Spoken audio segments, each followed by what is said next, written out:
Good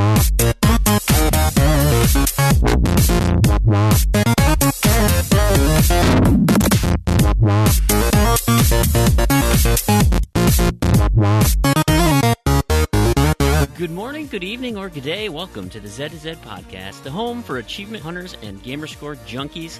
I'm your host, Brandon Freeman. Thank you so much for listening. At Z to Z, we love gaming, and in particular, grabbing achievements and gaining gamerscore. We do the news, reviews, and interviews. If it's about achievements, we'll unlock it. This week, we've got another name to add to the rotating guest spot, and a flood of new backwards compatibility games, and news on some of those biggest franchises out there. We also discuss the burden of responsibility that comes with getting older and how that impacts our gaming. So let's get this show going because it's getting late and I don't want to miss Matlock or Murder, She Wrote. On a side note, if you're too young to understand that reference, Matlock and Murder, She Wrote are television dramas from the 90s, typically catering to a much older audience. An audience who likely eats dinner at 4 p.m., gets senior discounts, and probably lives in Florida. And they definitely want you to turn down your music and get off their lawn. You can find show notes for this show as well as previous shows on our website, ztz.com. That's ZEDTOZED. This is episode 9. You can also contact us with questions or comments at Twitter at Z2Z or email us directly, contact@z2z.com. Today's show is brought to you by the achievement Lovebirds from the game Brothers: A Tale of Two Sons, found on the Xbox One or 360. This is a special holiday-themed nomination because it's Valentine's Day. This charming and evocative puzzle-solving action-adventure game features the titular brothers in search of medicine for their ailing father. The game features an interesting set of achievements in the sense that you could complete the entire story without earning a single one of them. The achievements are found exploring the world, stopping to enjoy the sights, and above all, helping others. This particular achievement is distinct from the list because it's the only achievement that requires 2 separate actions to unlock. The first, open the bird's cage in Chapter 1 to set it free, and then, in Chapter 4, you look through a telescope up in the professor's little treehouse and watch the liberated birds reunite with their significant others. It makes me want to cry, and if that doesn't, play through to the end of the game, and that'll cue the waterworks. Special thanks to developer Starbreeze Studios and publisher 505 Games for this charming achievement of Lost Love. And as another side note for that game is fantastic and easy gamer score. If you, our fantastic listeners out there, have a suggestion for an achievement sponsor, please let us know.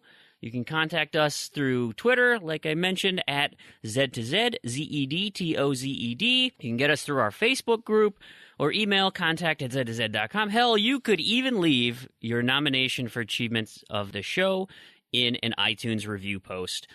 One other piece of housekeeping I'd like to touch on, show notes. So any self-respecting podcast has them, and we are no different. To those of you that have seen them on our website, they are remarkably detailed. Terrigan is crazy, in my opinion. He puts a ton of work into them. But we want to hear from you guys, the fans. How detailed do they need to be? Are they helpful? Do you guys use them? Is it nice to have the links to all the achievements that we talk about and all the news items and whatnot? I don't know if you listeners know this, but Terrigan can be a little sneaky at times. He likes to throw these little Easter eggs in there. He tends to surprise even me. He sneaks them into the show, and I don't know that they're in there. And then all of a sudden you listen to the very end of the show, and you're like, oh, hey, soundbite at the end. Anyway, apparently he's been sneaking them into the show notes, too. So it might be worth some fun to go take a look. But sound off. Let us know what you think on show notes in general. Okay, now, after the longest intro ever, let's get this show started with an introduction of my co-hosts. Today, I am joined by Randy. How are you doing today, sir? I'm a little tired. I'm up early recording today. Nice. Hey, but it's a beautiful Sunday morning out in California, I'm assuming. Yeah, I'll survive. It's a little chilly for California, but that's all right. Is it negative 10 degrees like in Minnesota? No, it's California cold, which isn't really that cold. But yeah. I'm still wrapped up in blankets and have my slippers on. So For you non-U.S. people, that was 10 degrees negative Fahrenheit. That's negative like 24 degrees Celsius, which brings us to our next special guest. We've got Joe, Angel SK from the UK. Thank you so much for being on the show. It's great to be here. I'm kind of nervous. This is obviously my first time on the show. It's not quite as cold here. I think it's about 2 degrees Celsius. But I am in London right now, in Fantastic. the UK. So, yeah.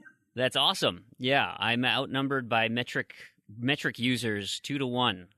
So we'll hopefully we won't need to be converting distances or weights. Because America's got to get on board with that metric system, guys. Yeah. Come on, it's real easy.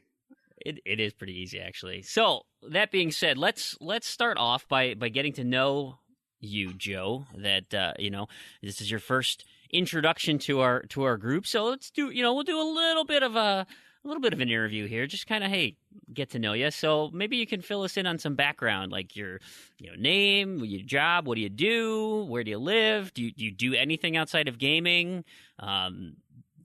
Important account information and PIN numbers you want to share. Right. Well, yeah. Okay. My name is Joe. I live in London in the United Kingdom. I have been living in London for nearly 10 years now. It'll be 10 years in March. I didn't actually want to move here because it seemed really, really scary. It's a massive city. And there's so much going on, but having lived here now, I find it hard to go back to my parents because nothing is open on a Sunday, whereas here, everything's open at whatever odd time of the night or day. You can actually get things done. That's fantastic. Yeah. And if I want chips at 4 a.m, I can probably find somewhere to buy chips at 4 a.m. And those are cookies, right? Or no, French fries? What are your chips? I forgot. Oh, chips, as in potato fries. Go. The cooked ones that you put in the oven. We're going to have to have like a glossary of UK terms. I'm always terrible at that. Oh, yeah, because you guys call French fries. Yeah, crisps or chips over here. Oh, that's confusing. We'll figure it out. Fries are your chips. Yeah. We have French fries as well, but they're a type of crisp. Oh, interesting. That makes it even more confusing. I was not aware of that. You've just set back the everything. I'm completely at a loss now. Fair enough. Do I do anything outside of gaming? Well, I work for a VFX company.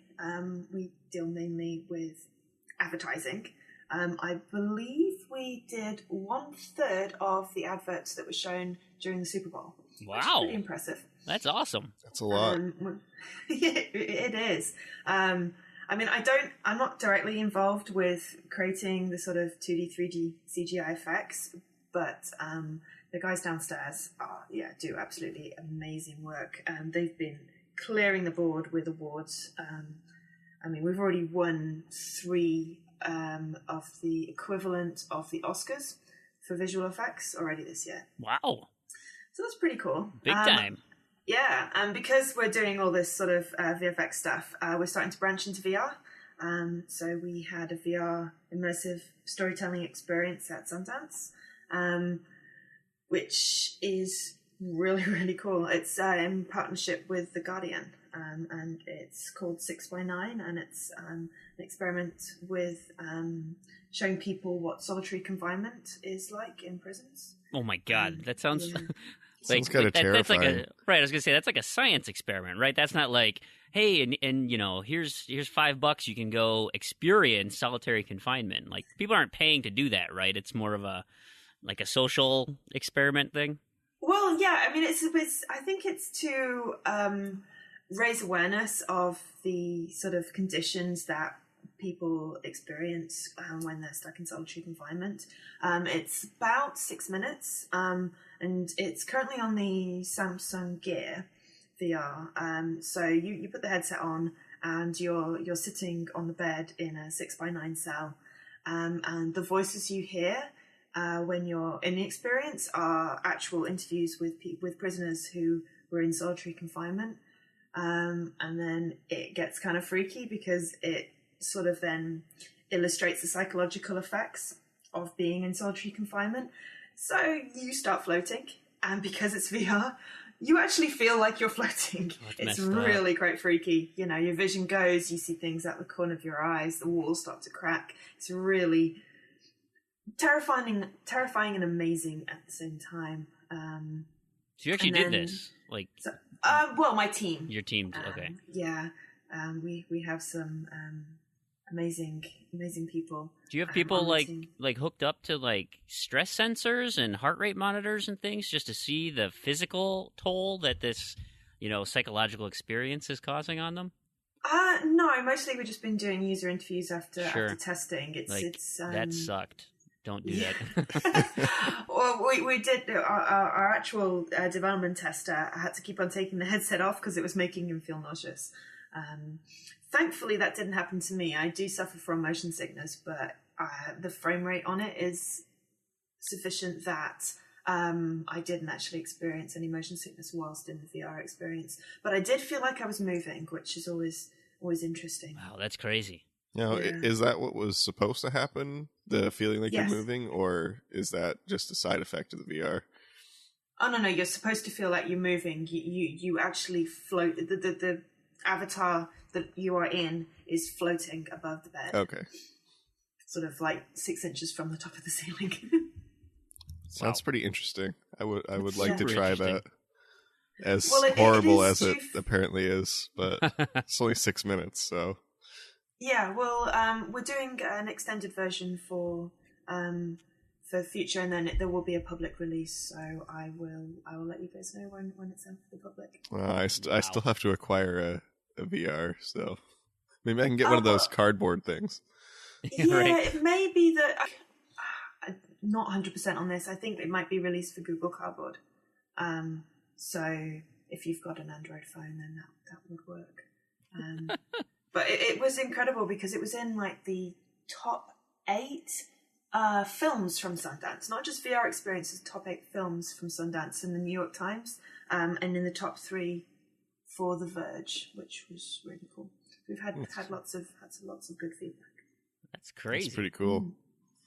That's awesome. So, what about your gamer tag, Angel SK? What does that have any special meaning to it? Is there anything cool about it, or is it just for fun? Oh, I'm gonna laugh because it's so incredibly geeky. Oh no! When we first got the internet, I was like, had to come up with an email address, and I didn't want to have my name because it was like 1999, and right, big scary internet name back then. So my favorite TV show at the time was Angel. Oh my goodness! I had an ex-girlfriend was the same way from Buffy. Yep. So I couldn't have Angel because obviously, at that point, everyone did that sort of, all the major words had been taken. So I was like, okay, I'll put something on the end. And, well, the SK. I've come up with so many stories as to behind the SK, depending on who's asking. I mean, it is the 2 letters next to the A and the L on the keyboard. So when you type in Angel, the SK were where my fingers were. Sure. So convenience thing. I got it. Yeah. However, that's a total lie because it was the initials of the guy that I had a crush on at the time. That's awesome. That's fantastic. And that is the true story. I am telling the truth for that one. All right. Well, I totally appreciate that. That's hilarious. So what about for as far as gaming goes, you like to do it. You've clearly enjoyed playing games. You got anything? What was your first achievement? How'd you get into achievement hunting, per se? Do you even consider yourself like a hardcore achievement hunter? Oh, that's lots of questions. Okay, my first achievement was Get Jiggy in Banjo-Kazooie. That was the first game I played on the 360 on my account. I had played Portal and Monkey Island with my friends in Switzerland, but I didn't have a gamer tag back then, so they don't count. So my first achievement was Get Jiggy, which is a cool achievement to have.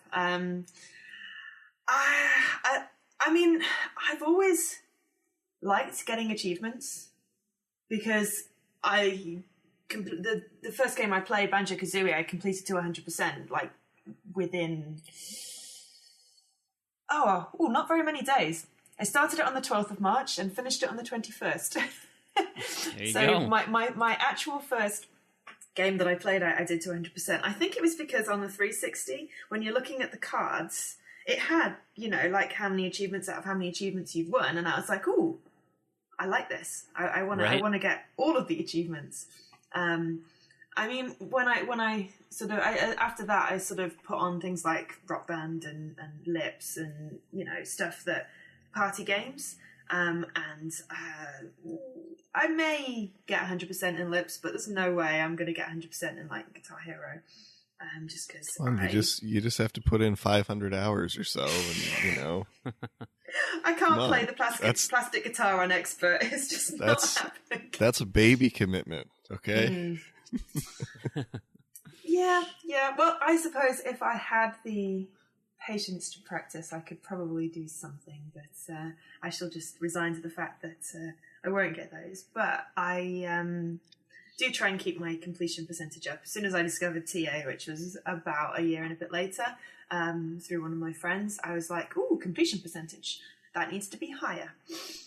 That's where it all begins. I think when I joined TA, my completion percentage was like 50-60% or something. And when I kind of really got into achievement hunting, my goal was to complete every game on my tag that I could. Still have yet to achieve that goal, like 3-something years later. But one day. Maybe. Joe, do you fancy yourself a completionist? I mean, not that you're going to be ever 100%, but I mean, is that typically how you go at a game?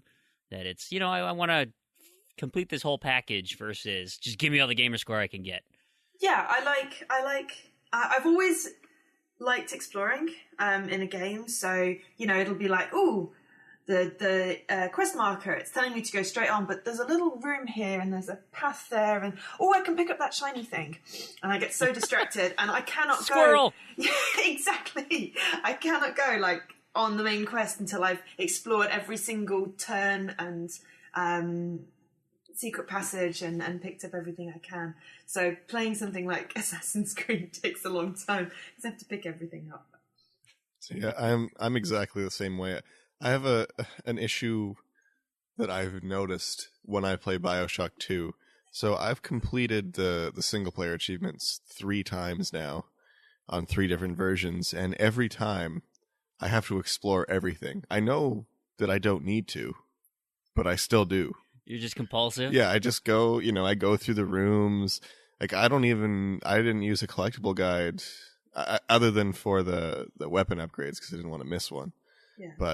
But for the audio diaries and stuff, I know that I'm going to explore the world so much that I'm going to find them. But see, I really enjoy the world of BioShock, but it ends up taking me quite a long time to get through the game, even though I've been through the game 2 times prior, and I plan on doing it 2 more times. So that'll probably happen the next 2 times too, but that's okay. I always enjoy it. I think it makes it more fun. You can't be completely efficient all the time. You gotta stay back and have some more fun. If you still want to explore it, even after you've played it several times. Yeah, exactly. And I think I have another 3 versions of BioShock 1 sitting on my shelf, and I think those are probably going to take even longer because that was the one that drew me in and got me hooked on BioShock. Yeah, absolutely. So, Joe, along those lines, do you personally have a favorite game? Do you have a favorite achievement that you've won? Ooh, I have lots of games that I like. Usually the first thing that comes into my mind when everyone says, what's your favorite game, is Mass Effect. I love Mass Effect. The first one. I know most people think that is like not the better of the trilogy for like shooting and stuff, but the fact that it's a clunkier. Yeah, but I couldn't run out of ammo, and when I was starting out with gaming, I didn't quite understand the whole conserve your ammo, don't just run and spray. So it was nice that I didn't run out. But it was sort of the first RPG game that I played, so it's always got a soft spot in my heart. Same with the first Lego Harry Potter, my first Lego game. You never forget your first Lego game.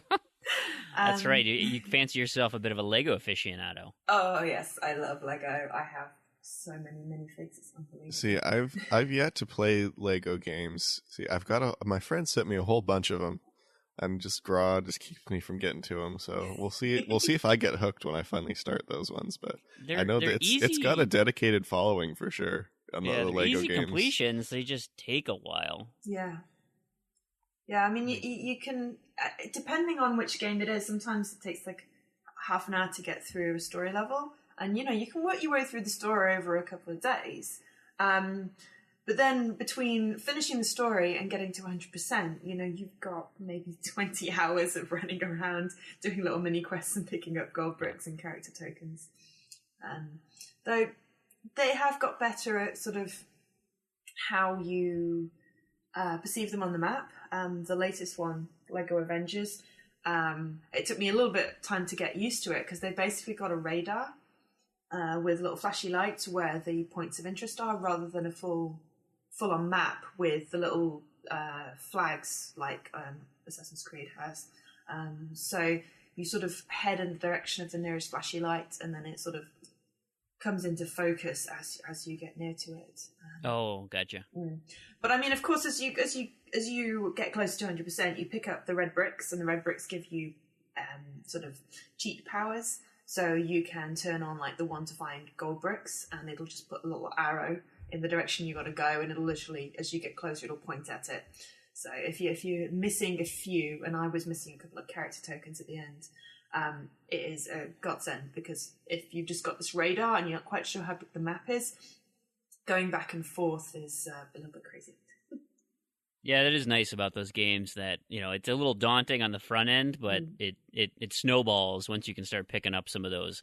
And they call them cheats in game. Yeah. But I mean they're just they would just change the rules on how the overworld map works. It's not really cheating. Well, no, I mean, if it's in game and it's something that you can just go in and turn on and it's part of the actual menu, then it's not a cheat in the sense you're not hacking. It's like the Konami code, getting extra guys. Ah, yeah, Konami code. What? I always like the ones that give you like ×2, ×3, ×4, ×5 studs, because you can end up with like a 3,000 odd multiplier, and basically you go into a level, you collect one stud, and it's like, woo, true hero. Those are super helpful. Yeah, and then you can buy everything within like seconds of getting it. So what about individual achievements? Anything? And I apologize in advance. When I wrote the word favorite, I didn't put that stupid U in there for you. So I don't know if you can read that word. Oh, you mean the actual English spelling? Well, no, I'm used to American spelling, because obviously being a developer, everything is spelt with the letters missing. So that's something I'm still kind of getting used to. I like putting the U's in there? Well, yeah, I mean, we do that back in the old country. But yeah, I kind of do a weird sometimes thing. Like if I think to not put them in, then they're not there. But by default, I just kind of put them in. So it's kind of weird. Some words get them more than others. That's messed up. All right, so back to the question at hand. Favorite achievement? Do you have one in particular, or one that you're maybe most proud of, or that took you the longest, or...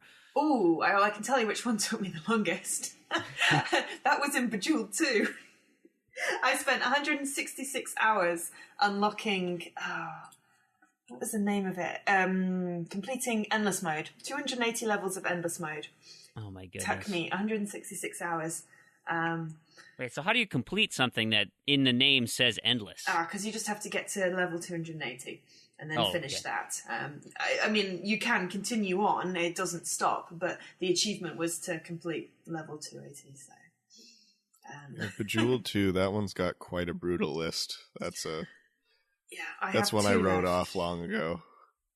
I only have 2 left, and they are doable, they just require a little bit of practice. But yeah, that one definitely took me the longest. I think I am proudest of my Dragon Age Inquisition achievement for completing the game on Nightmare Mode, because that was my first playthrough. And not only did I complete the game on Nightmare Mode, I 100%ed the achievements on Nightmare Mode, which included defeating every single one of the really, really, really tricky dragons. Nice. So I was very proud of that when that unlocked. That's pretty cool. Yeah. That's a good one. So, living in London, are you close to TA Towers? It's a pretty big city. I can't imagine you're just a stone's throw away, but Well, do you even know where it is? I think it's over near Westfield, sort of Shepherd's Bush area, from what I vaguely remember when Rich originally tweeted about it. But I used to work over near there, but I actually live on the other side of London to TA Towers. Gotcha. What about this podcast? How'd you stumble across us? Oh, that one's easy. True Achievements tweeted about it. Nice. Just before Christmas. They went, "This is a really cool achievement hunting podcast." And I was like, "Ooh, I like achievement hunting. I'm going to download it." That's fantastic. Hey, thanks, Rich, for that. Or Dave K, right? Is he the one who does the TA? Yeah, I can't remember whether it was Rich or whether it was the True Achievement account itself. All I know is I saw that and subscribed. Yeah, I think it was the True Achievements account that did it, but I don't know who runs it or if it's a number of people that run that one. Is it Dave? Okay. Yeah. Yeah, that's what I thought too. Anyway, do you any parting thoughts? Anything you want to leave the listeners with? I mean, this is your chance to immortalize yourself on a recording here. Yeah, no pressure, yeah, right? No pressure.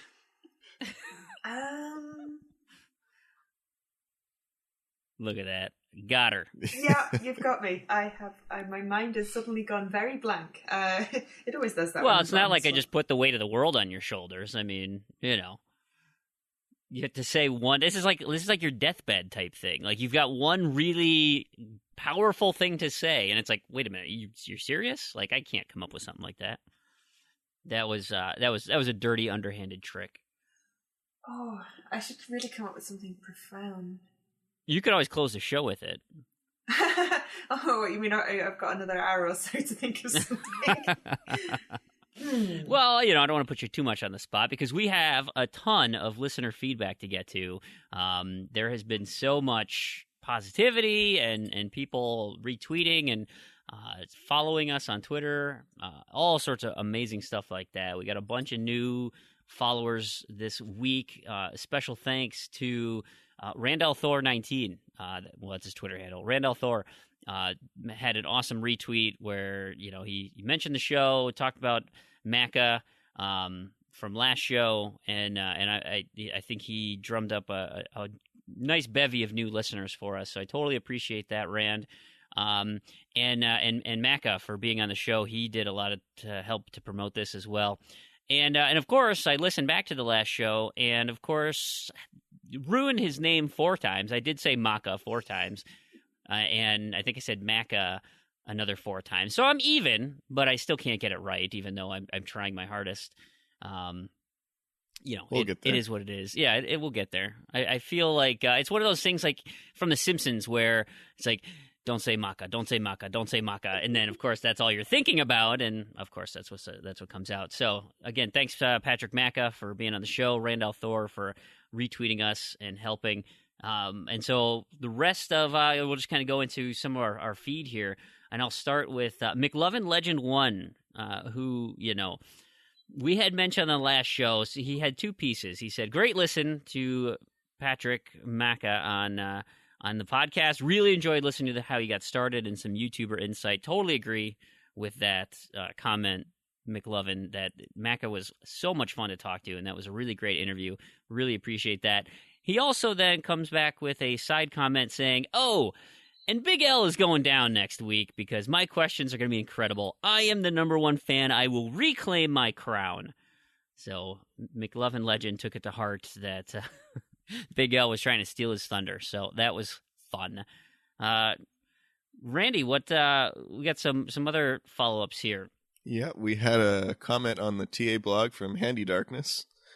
He said, this was a great listen. Keep it up, guys. Should schedule a quarterly episode live on Twitch. You could stream Monopoly or a Telltale game as well. I think that's a great idea. I think that would be kind of fun. We could start up a Z2Z channel, maybe stream some games too sometimes. But, I was thinking the game we could stream is I could stream Gra. You guys could jump in if you want. There you go. That's real exciting to watch. Gra leaderboard cycles boosting. Going. Very exciting. very exciting. It sounds super exciting. I am terrible at streaming. Like I tried it for 5-6 weeks, and as much as I like to talk, it's so much easier when I can focus on what I'm actually saying versus gaming. And like it's one of those chewing gum and walking things. Like for some reason, I just can't. My brain can't wrap my head around it. I completely fall apart, and I just stumble and stutter through everything I talk about. So Yeah, I can give it a shot. I've but done I'm a little bit in the past, but I typically don't talk when I stream. I'd usually just kind of throw it on because I mean it's not like I have a large viewer base or anything. I just kind of usually I was playing Guitar Hero or something that was kind of like a more of a skill based game, so the entertainment was a little less necessary, at least in my opinion. So I don't know. I've never been too into streaming, but I think if we had a kind of a shared group, we could maybe have a little more stream success. There you go. So what are you, Joe? Do you like streaming at all? I confess I've never done it. I have a Twitch account, but mostly I've used it for like some of the live streams for like Assassin's Creed. In fact, mostly for the Assassin's Creed announcements. So I like to watch and stuff. Yeah, to watch. Yeah, but I've never actually hooked it up on my Xbox to show the world how many times I have to repeat levels. Yeah, the other thing too is sometimes people have is, I think particularly in North America more so than other parts of the world, is you have to have a pretty solid upload speed to be able to stream well too. Mm. I mean, in terms of quality, not like talking and playing, but I know the North America is pretty bad for internet speed. So I don't know about the UK. I've got fiber, so it's fairly fast. Oh, nice. Yeah, I don't even have fiber as an option. So. Nope, me neither. we have a cup and string. That's the internet. Actually, when I first moved into this apartment, I thought we were going to have internet through a phone line. And that was 4 megabits down max. Goodness gracious. Which is painfully slow. Mm. Then we found out later that we could get it through cable. So that's good. My upload speed's good now. But the phone line internet was pretty... We had that for about 2 weeks. It was painful. I can't imagine. All right. So what else we got on here? So next we have TAPM from Separate Joe.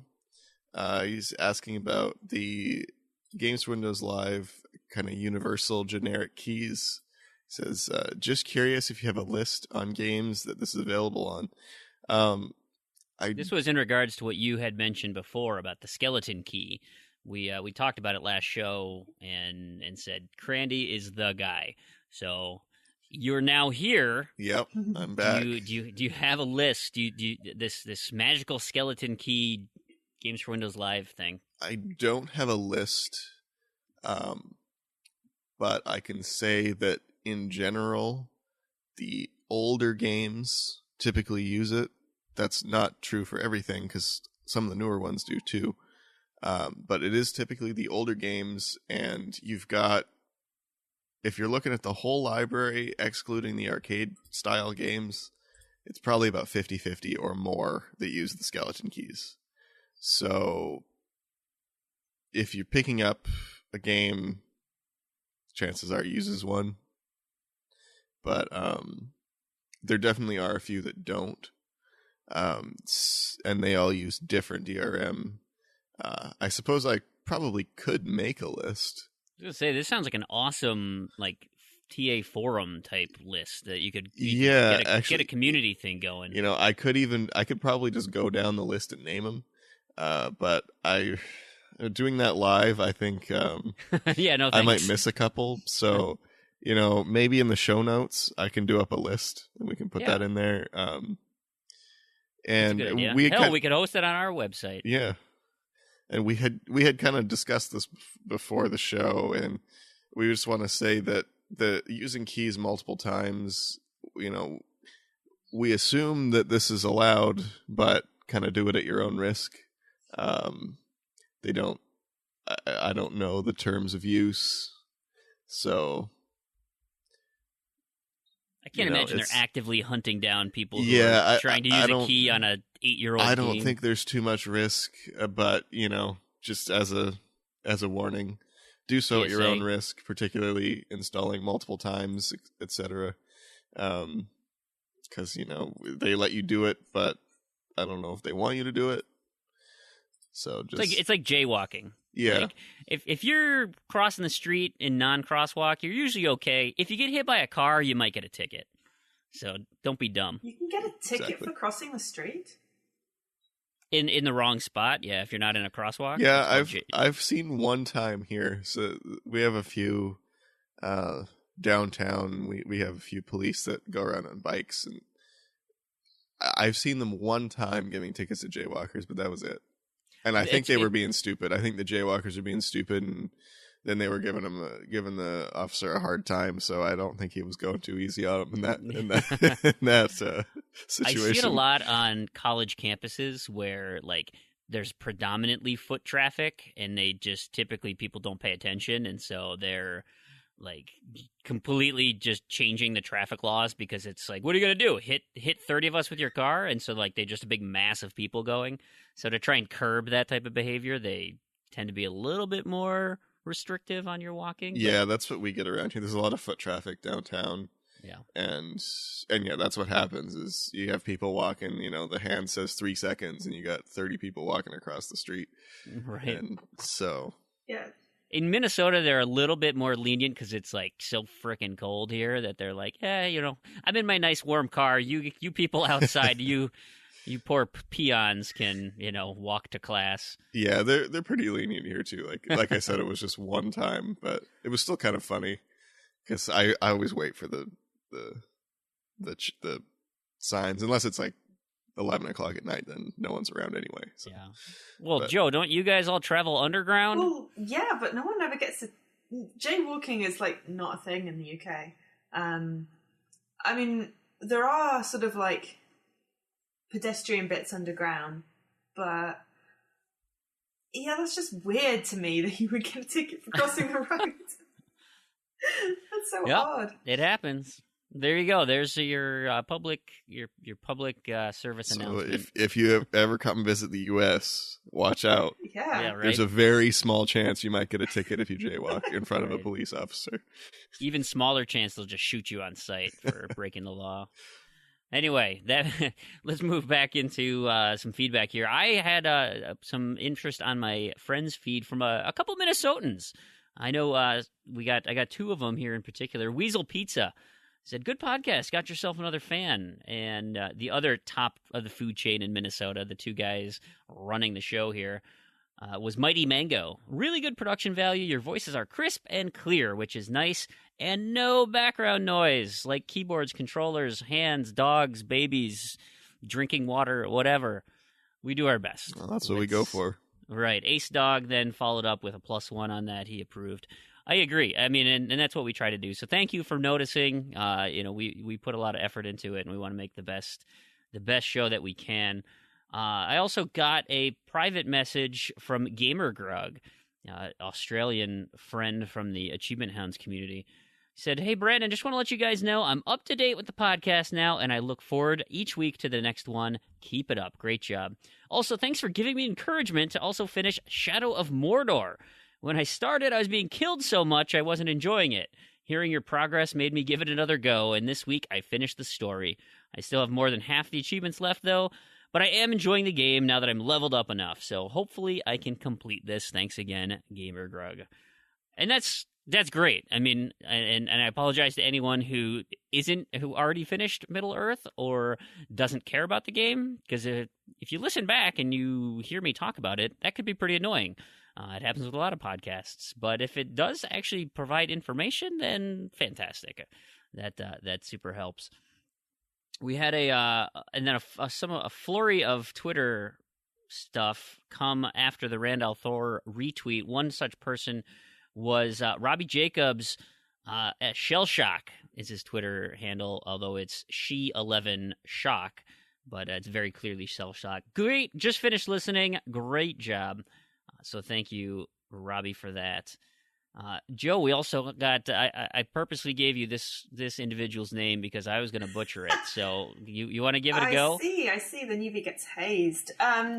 Okay, so on Twitter, Ken Zivit, whose full name is Ken Yao Ajiman Baku.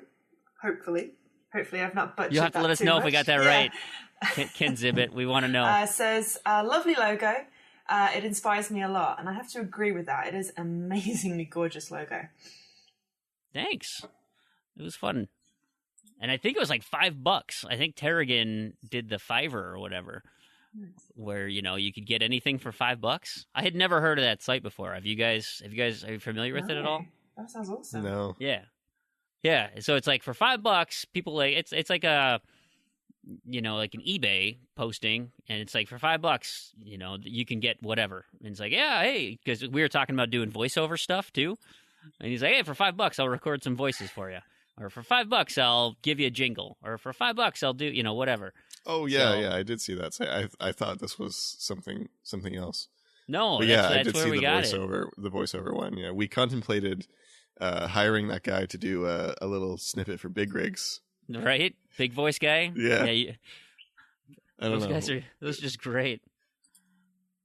So yeah, there we go. Well, and for a while we contemplated swapping that logo out eventually, didn't we? Yeah, we were kicking it around. Didn't know how sold we were on it. I think it looks great. It's that control, because you want to be like really clear, especially since our name isn't clear. We talked about it last show. Our name isn't clear on that we are a gaming podcast. So you try to make your logo as clear too. But hey, I like the production value. It looks nice, and yeah, I think it's good. It's kind of like somebody actually put some time into it. Kind of clean. Right. So we got a follow up from Jowlin. He last week mentioned about the Remedy dates. He said, in response to Remedy pushing back release dates, he said, thanks for the mention. My point was a set date for Quantum Break has it's been established, and I was pessimistic about it coming out on that actual date. That is true. I did say, because that's a couple weeks away now. I mean, Quantum Break is right around the corner. And I think at this point, I feel pretty good that it's on track, especially with that huge flood of promotional information that just came out this week. Yeah, I think now they're really pushing, probably on track. I think now that they're really pushing the pre-order and the kind of cross-buy thing, announcing. Well, they announced a console too, I think. Yep, and there's a bundle, and that all points to it's done. We're already finished. We're going to be shipping it next week, kind of deal. Yeah, so. Joe, actually, you had this in the news. You want to just kind of fill us in on what we're talking about? Quantum Break has, I think it's possibly had a release date for a while of April 5th.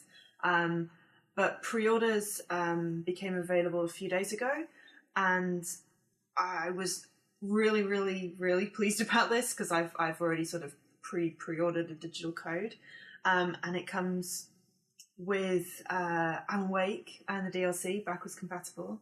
And if you pre-order it digitally and with selected retailers, I believe, you also get Alan Wake's American Nightmare, which is just come into backwards compatibility as well.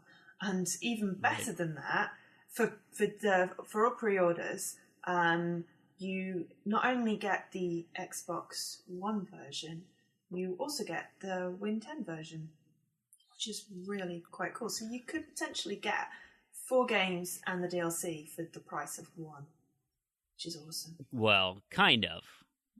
So yes, we do get the cross-buy, but I'm not entirely sure you're going to be able to stack that. I mean, yes, you can play it on different spots, but I don't think because of I think they're going to have cross-save with this one. I was listening to the Major Nelson podcast, and he was talking to, I think it was Aaron Greenberg, and someone asked that exact question, and Jeff Rubenstein was like, yeah, do we have to earn the achievements twice? And basically it was like, no, it's the same game. You can pick up where you left off on Win 10 as you can on Xbox One, so I'm thinking it's going to have 1 achievement list. But it was more you get 4 physical games, even if you don't get the 4 achievement lists. Right. And this, I don't know if you guys watch this on Twitter at all, because then all of a sudden this like exploded into, what the hell, Crossbuy? Are you kidding me? This was like, supposed to be an Xbox One exclusive. Ah! Right? Oh my God, the internet went nuts with it. And like, I saw, Phil Spencer have to go, like, one guy's like, I canceled my pre-order because of this news. I canceled my pre-order because you wanted to give me something for free. Oh, because other people get to play this game. That's why I cancelled my pre-order. It's like, oh, crazy. It was crazy. And I think even Phil Spencer said that in his tweet, like, hold on, let me get this straight. You canceled your pre-order for a game that you want to play because someone else can play it on their computer? Like, you say it like that, and you're like, yeah, what is going on? Like, how is this? I don't know. I mean, there's very clear that Xbox wants to merge its Windows business. They want to unify PC and console. And this is just my personal opinion. I never necessarily. I mean, we're all gamers, but I always felt as though the PC crowd was a different group than the console gamers. I know there's tons of cross pollination and stuff, but like when there's a difference to me for console exclusivity versus exclusivity. Like, if it's something first on Xbox, then fine. I don't, it can be on PC. I don't really care. Even if and then if there's the console exclusive, then that to me feels a little bit more like, oh crap. Well, then I'm probably never gonna get it if it's not gonna be on PC, and it's only like literally only on PlayStation 4. Then it likely will never come my way, or in game, like Last of Us or whatever. Like, that's never coming over, despite that it's on PS4 and PC. It's I'm never gonna see it as an Xbox player, which is kind of a bummer, but I don't. It doesn't like make me want to get up in arms in Pitchfork Nation to say, what the hell? Like, I can't believe other people get to play games. Like, well, I just do not understand that vitriol. I think that's kind of something that's changing a bit, and in terms of opinion too, is you look at the generation. Like, I always think of the GameCube, PS2, and Xbox generation, where you had tons of console exclusives. Like, back then, I had all three of those consoles because there was a reason to have all three of those consoles. Right. It was, and when you have an exclusive come out, that's just how it is. That's an Xbox exclusive. That's a PlayStation exclusive. That's a GameCube exclusive. It was a common thing, and now, since the 360, really, since about, I don't know, maybe a third of the way through its life, when we had the kind of, when the PS3 started to get some games, that kind of went away because I think it stopped making financial sense to do that. Right. Because really, you're isolating a whole lot of your audience, especially now, by only releasing it on one platform. And really, those are the games that are the platform sellers, but there's not really enough of them anymore to really be able to sell a platform like you used to be able to. Well, and I look at, like, clearly the best example right now of exclusives is Nintendo.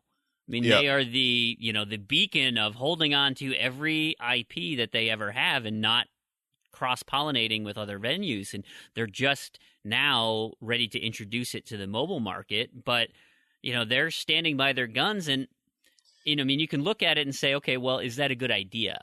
Are they struggling financially because they haven't shared, or are they, is that what's keeping them alive? I kind of think my impression is that Nintendo is not doing so great lately. I think the amiibo business is probably doing real well for Nintendo. Yeah. I am continued to be baffled by the amount of money people spend on amiibos, but that's me. I spend too much money on sealed import games, so everyone's got their thing. But no, I think my impression was Nintendo has not been doing terribly well financially the last few years. And honestly though, I did contemplate for a while buying a Wii U because I wanted to play Super Smash Bros. Oh yeah. My son is freaking crazy about it right now. Yeah. When I came down to get ready to record and stuff, I saw him in his dark room sneak playing his 3DS. Like, he can't stop. Yeah, and in the handheld market, I think Nintendo is strong because I don't know anybody that has a Vita. I don't even know if I've ever seen a Vita outside of like GameStop. But I see, on the subway, I see people on their 3DS all the time. I see people all around walking down the street playing their 3DS. So I think Nintendo's really strong in the handheld market, and they always have been. The mobile market's so big out in Asia as well that it really fits. Now, whether that's 3DS or mobile phone, I mean that's their competition now on that side of the world. And I think they have a very strong position there, and maybe they should focus on that. But I think they kind of shot themselves in the foot with the Wii U, and even with the Wii to an extent. The Wii did do very well, but for me, as kind of I've been a long time before switching over to Xbox primarily. I've been a long time Nintendo fan. Yeah, same here. I had my dad had an NES and an SNES, and that's where I started. And from there, we did get a PlayStation, but shortly after that, I did buy an N64.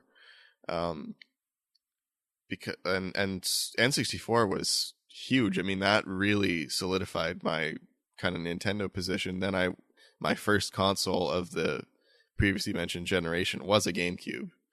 And then I later acquired a PS2 and Xbox as well. But, up until the Wii, and I did get a Wii at launch, but I was very quickly disappointed with its capabilities.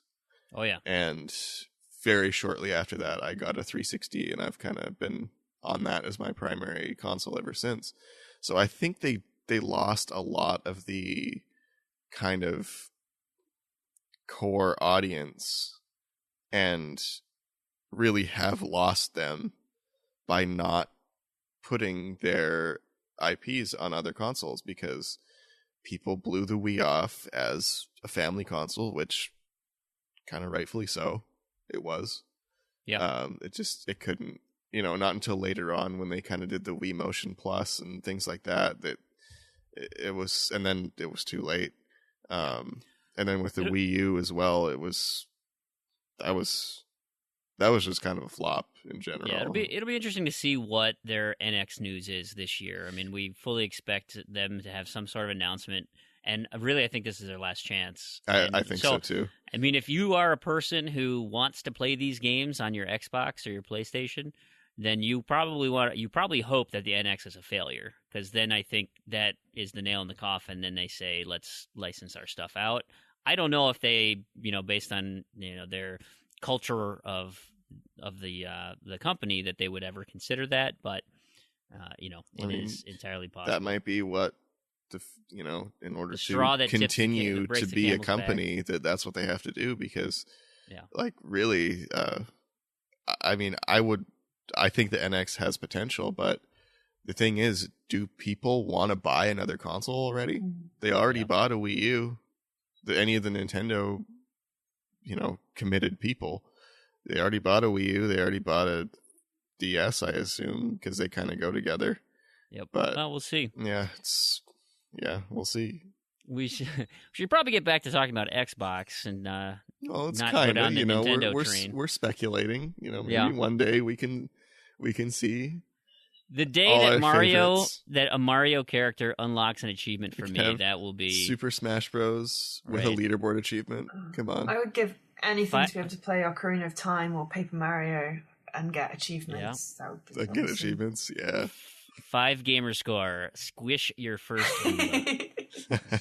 That'll be truly a day to remember.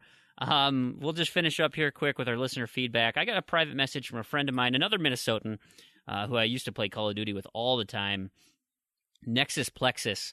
I said, "Oh man, I just listened to episode 8 today. It was fantastic. I can't believe you had Mac on the show. It was utterly shocking to me. Z2Z's putting together a polished show with great sound quality. The effort that both of you, this was because me and Terrigan were on the show, we're putting into is very evident. Keep up the great work." So thanks. His name's Nate, by the way. Thanks for that. And then we've got one final. I should have put his full name on here for you, Joe, because it's another I butchered it last show. one.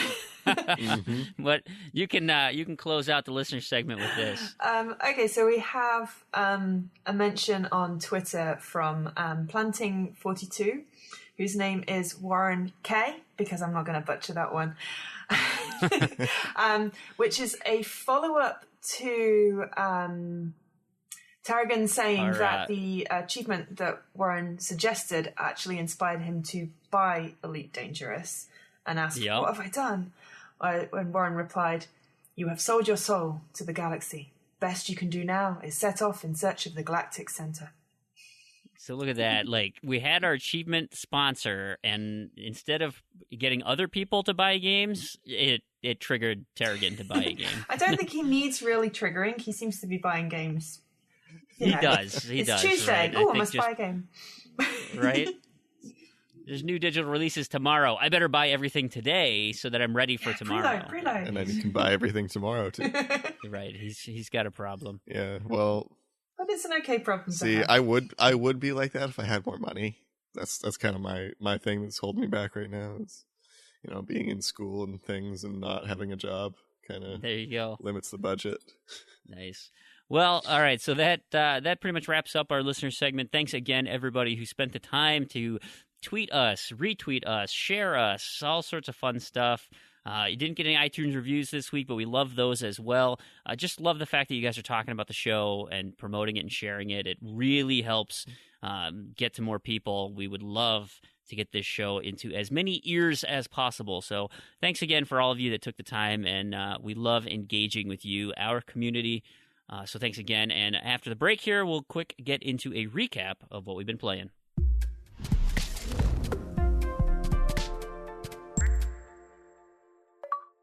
Okay, so we're on to the recap of what we've been playing. We'll start off with our very special guest.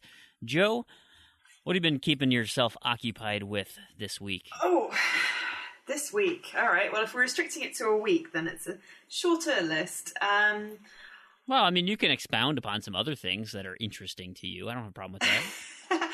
Well, I've been sort of dipping back into some old games, because a certain someone has been setting achievement challenges over on TA, and there's nothing I like more than a challenge. So I regretfully dipped back into Watch Dogs for a little bit. I did finally get an achievement for finishing the final weapons investigation mission, which was kicking my ass last time I played the game, but I managed to do it in one go, so that was pretty cool. I also dipped back into Assassin's Creed Revelations and remembered how terrible the controls used to be when I managed to backflip off a building instead of going up about 50 times in a row. However, I did unlock so many achievements, which was really quite cool. Those controls are so clunky. Yeah. They really are. Yeah, it's amazing how smooth the free running stuff is in the more recent games compared to how they used to be, and I'm for one very grateful that they are now nice and smooth. But yeah, dipping back into games where they aren't, it's kind of tricky. Also, I had to uninvert the axis, because the look axis, because apparently when I started gaming I had to invert everything, but now I've gotten used to it. It's just plain weird when it's inverted. Yeah, I've never quite been able to adjust to the inverted controls. I mean, unless it's a flying game, then it kind of makes sense. But as far as like shooters and stuff, I could never really get why people do that. But I don't know. Is there a reason, or is it just a personal preference? I think it felt more natural when I started out, but then there was one game that refused to invert it for me. So I had to get used to it, and I can't remember which game that was now, but now it's just, I can't invert it, I have to uninvert it if I go back to an old game. Just weird. Yeah. I've also done a couple of point-and-click storytelling games. Red Johnson's Chronicles, not about a porn star, even though it does sound like a dodgy name. It is a detective-type point-and-click, which is interesting. I didn't even think about that until you said it. But now And that then you I'm say like, it, oh my god, yeah. geez, now I can't unsee it. It's Red Johnson. I mean, it just sort of screams. This is your, porn name. But no, it was quite cool. Just a little puzzle game. And then I finished a story in one this morning called Siberia, which was obviously published a while ago because the controls were so painful and you get stuck on pixels all the time, but the story was just adorable. And I actually really, once I get past getting stuck on the wall, I really, really enjoyed that one. So, that's one I've been wanting to play for quite some time. I have it. I have both 1 and 2, but I haven't played it yet. But I know that one's been around for quite some time. Yeah. And I think the Xbox version was like a quick port. I think I've read some complaints about it having issues, being kind of a quick throw together. I don't know. I could be wrong on that, but that was kind of my impression of it. But I think I paid a whopping like $5 for both of them from sales or something. So you can't complain too much about that. At Christmas, I know I've bought them recently. I bought 1 and 2 because it was pretty recent. I know two went on sale before 1 did, and then 1 came a month or so later or something. Yeah, I can't remember exactly when, but I remember. I think I saw a news article about 3 coming out, and I put them on my wish list. And then, they're running up to Christmas. There were so many sales. I didn't know 3 was coming out. Oh, it may have been a while ago that it was, one of those things. It's coming soon, TM. Is that one a remake, or is that an actual new game? I think that's a new game, but that'd be kind of cool. Don't quite remember. Yeah. Oh, and also, as I mentioned earlier, Lego Marvel, the new one. Lego Marvel Avengers. I have completed all but a few achievements. But I'm saving them for potential score challenges, because I'm hoping that at some point that I get the challenge to do the unlock achievements for every letter of the alphabet. Right. So I've got some of those lined up for that. But I've basically finished the game to 100%, which is cool. And I bought the season pass, which I'm always a little weird about season passes, especially for Lego games, but the Lego Batman one wasn't too bad. Yeah, I could go on about season passes. We'll save that for a day when we talk about season passes. Yeah, there'll be a show. And the final game I've been playing is Unravel, which is just so adorable. Looks like fun. Yeah, I mean it's tricky. Certainly makes you think. But I played the first couple of levels over in EA Access trial, so I got the challenge for sort of completing the trial. And I've just finished, I think it was level 4 this morning. And it's seriously one of the most beautiful games. And it's so smooth. And the way it uses the environment, because, I mean, Yanni is like, I don't know, what, about 6 inches tall, if that. And you've just got stuff that you wouldn't even think about as a person, but provides obstacles and threats. It's something as simple as a puddle, or some kind of weird creature thing ate me earlier this morning. I don't know whether it was a mole or a groundhog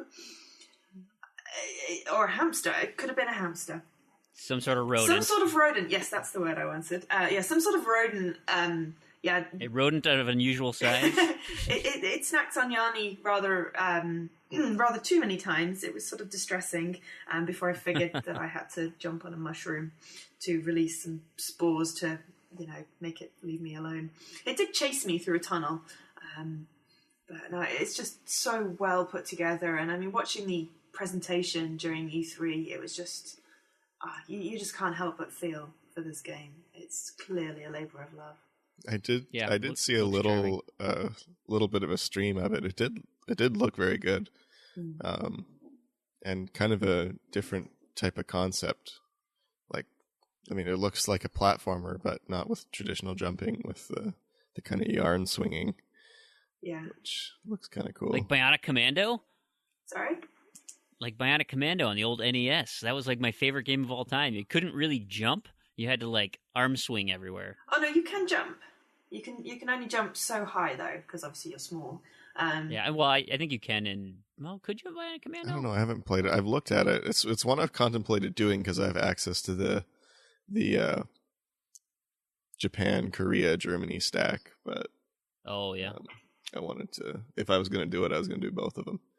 So I think that one's a bit tough though. So I might have to play around with it a bit before I take that one on. Right. Anyway, what about you, Randy? What have you been playing this week? Oh, I've been playing a few things this week. Little Gra, of course. Yeah, getting them cycles up. Still chipping away at that. I played. Now wait, I need to know.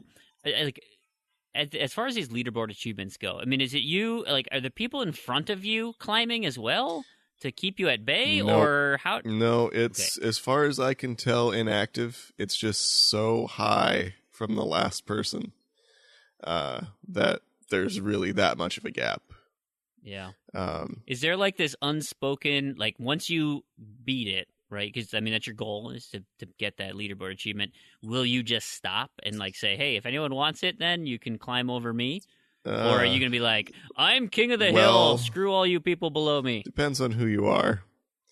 I'm not going to say anything yet. But we'll talk about that when I finish. Okay. That's fine. I was just curious how it works. Yeah, I'm glad you're it's just a labor now for you to physically get in enough to climb. Yeah, that's really what it comes down to right now. It's it hasn't been actively blocked for quite some time. There's been a fair amount of pushing, but no actual. There was some blocking, but now for the most part, it's just pushing and stopping. Then I played a little Guitar Hero Live, still working away at that turd. Killer Instinct, of course. I actually rated that one 5 stars. I don't do that very often. Wow. And that is saying something because it has microtransactions. And usually that's an automatic half-star deduction in my rating system, which I should detail my rating system sometime. It's kind of something I've come up with, my TA ratings. But I determined that Killer Instinct is so good and does microtransactions well enough that it does not lose the traditional half-star, and it got 5 stars.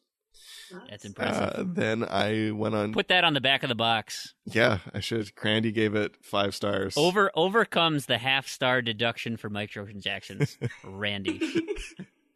And next, I played some Pool Pro Online 3, and I have to give a very big thank you to French Dog for saving me about 100 hours of boosting in that game. There's a session going on with I believe it was started by French Dog, and there's like a couple people in there that have been passing around and duplicating currency in the game that saves a ton of time. Oh, that's great. So if you have a Windows Phone 7, the online does not work on non-Windows Phone 7s, and even some of the Windows Phone 7s it does not work.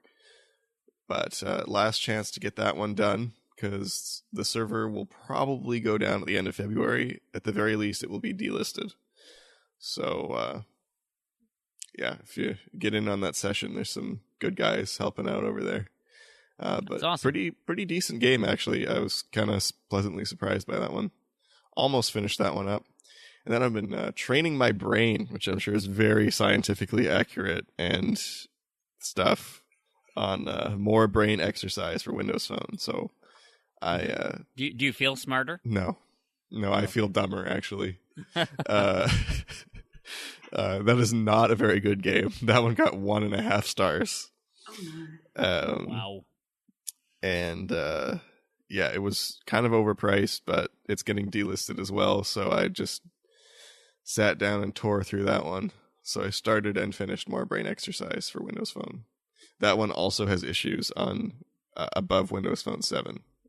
So it may not be completable without a Windows Phone 7, just as a warning to anyone that might want to get that one done. That one is also getting delisted at the end of the month, along with a few other Namco Bandai games.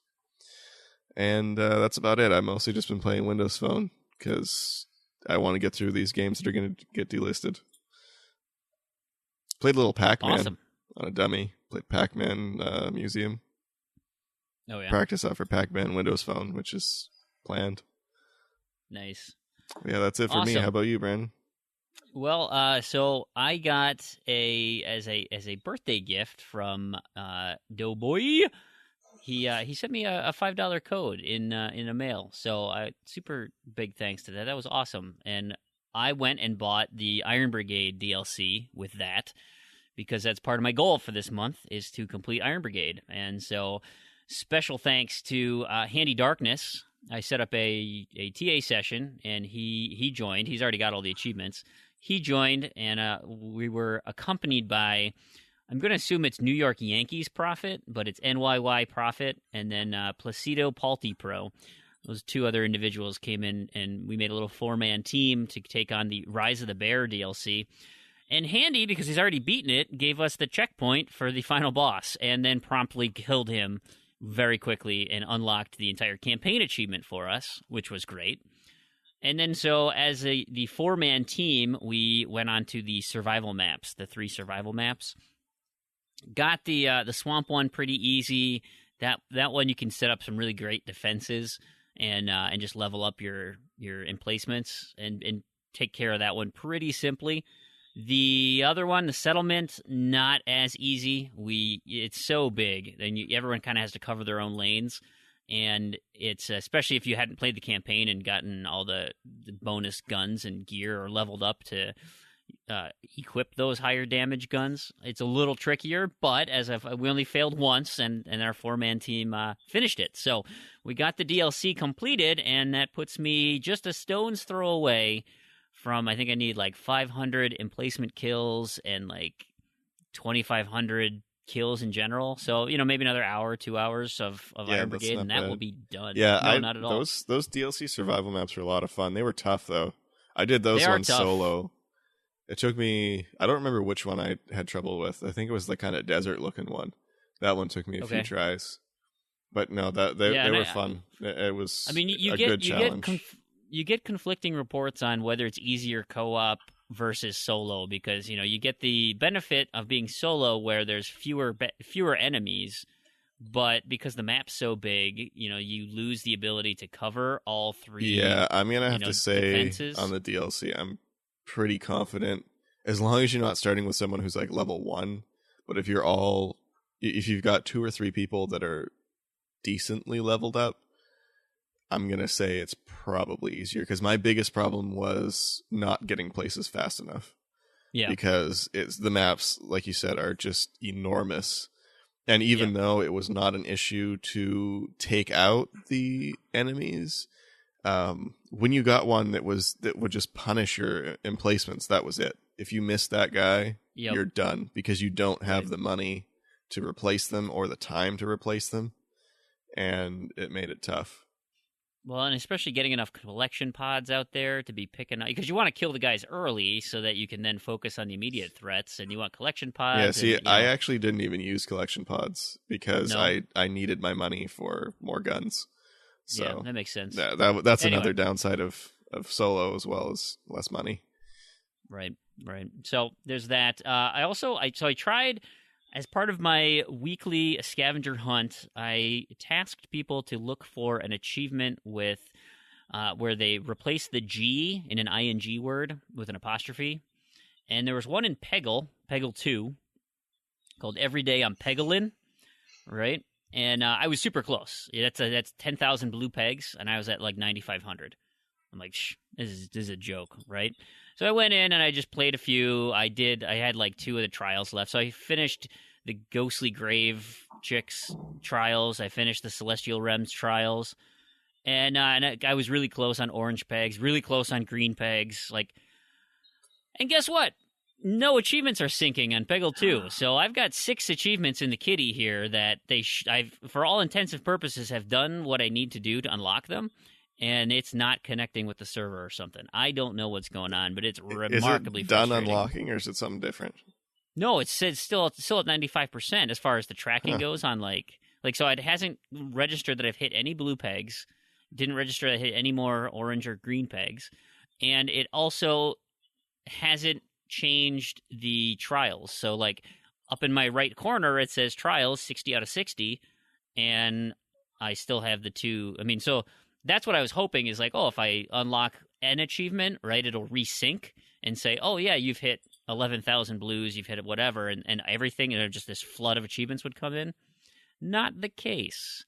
So I don't know what, if anybody out there has any tricks, anything that's worked for them to try and get these to sync up. Like, I don't want to pay for I know there's DLC. I don't want to pay for the DLC thinking like, oh, if I, buy some content and re-download, like that'll sync it up, because it's like, if the last thing I want to do is give them more money to have more broken achievements. So, I got Peggle 2 sitting out there. Heard of that issue before, and I'm pretty sure the achievement progress is not associated with the save, because I know Peggle is one of those games that you could delete your save and do easy challenges again to make more progress toward the achievements, to make one of the more difficult ones very easy.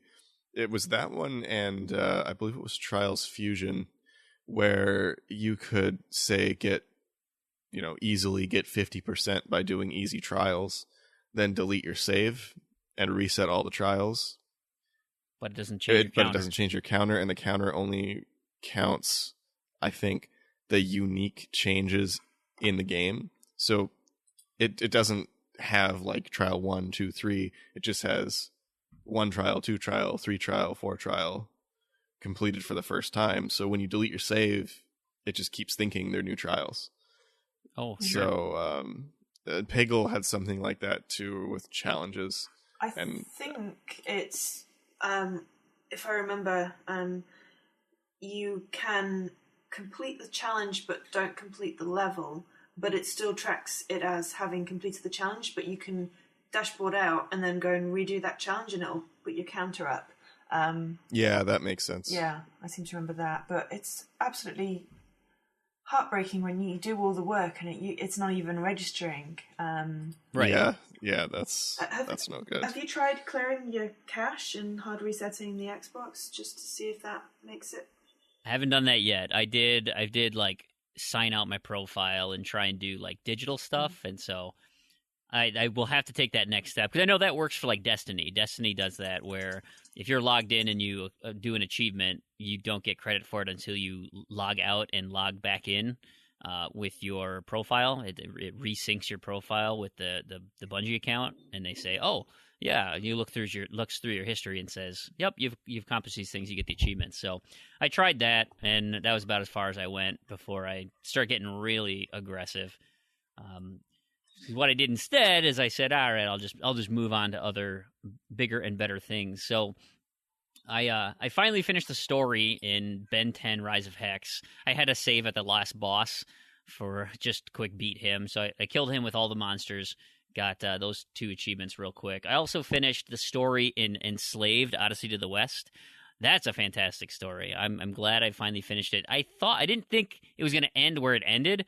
The climactic battle was big and fun and exciting, but I felt like there was still more to go through, and then it just kind of ended, and I was like, oh, okay, well, it was cool. I enjoyed it. I liked the story. Now I got to go back and mop everything up, but that's one of my once per month games for because the Achievement Hounds have that birthday tag contest, and I use the letter E very infrequently, but it's in everybody's gamer tag. So next month I'll unlock another single achievement in Enslaved. It'll be fun.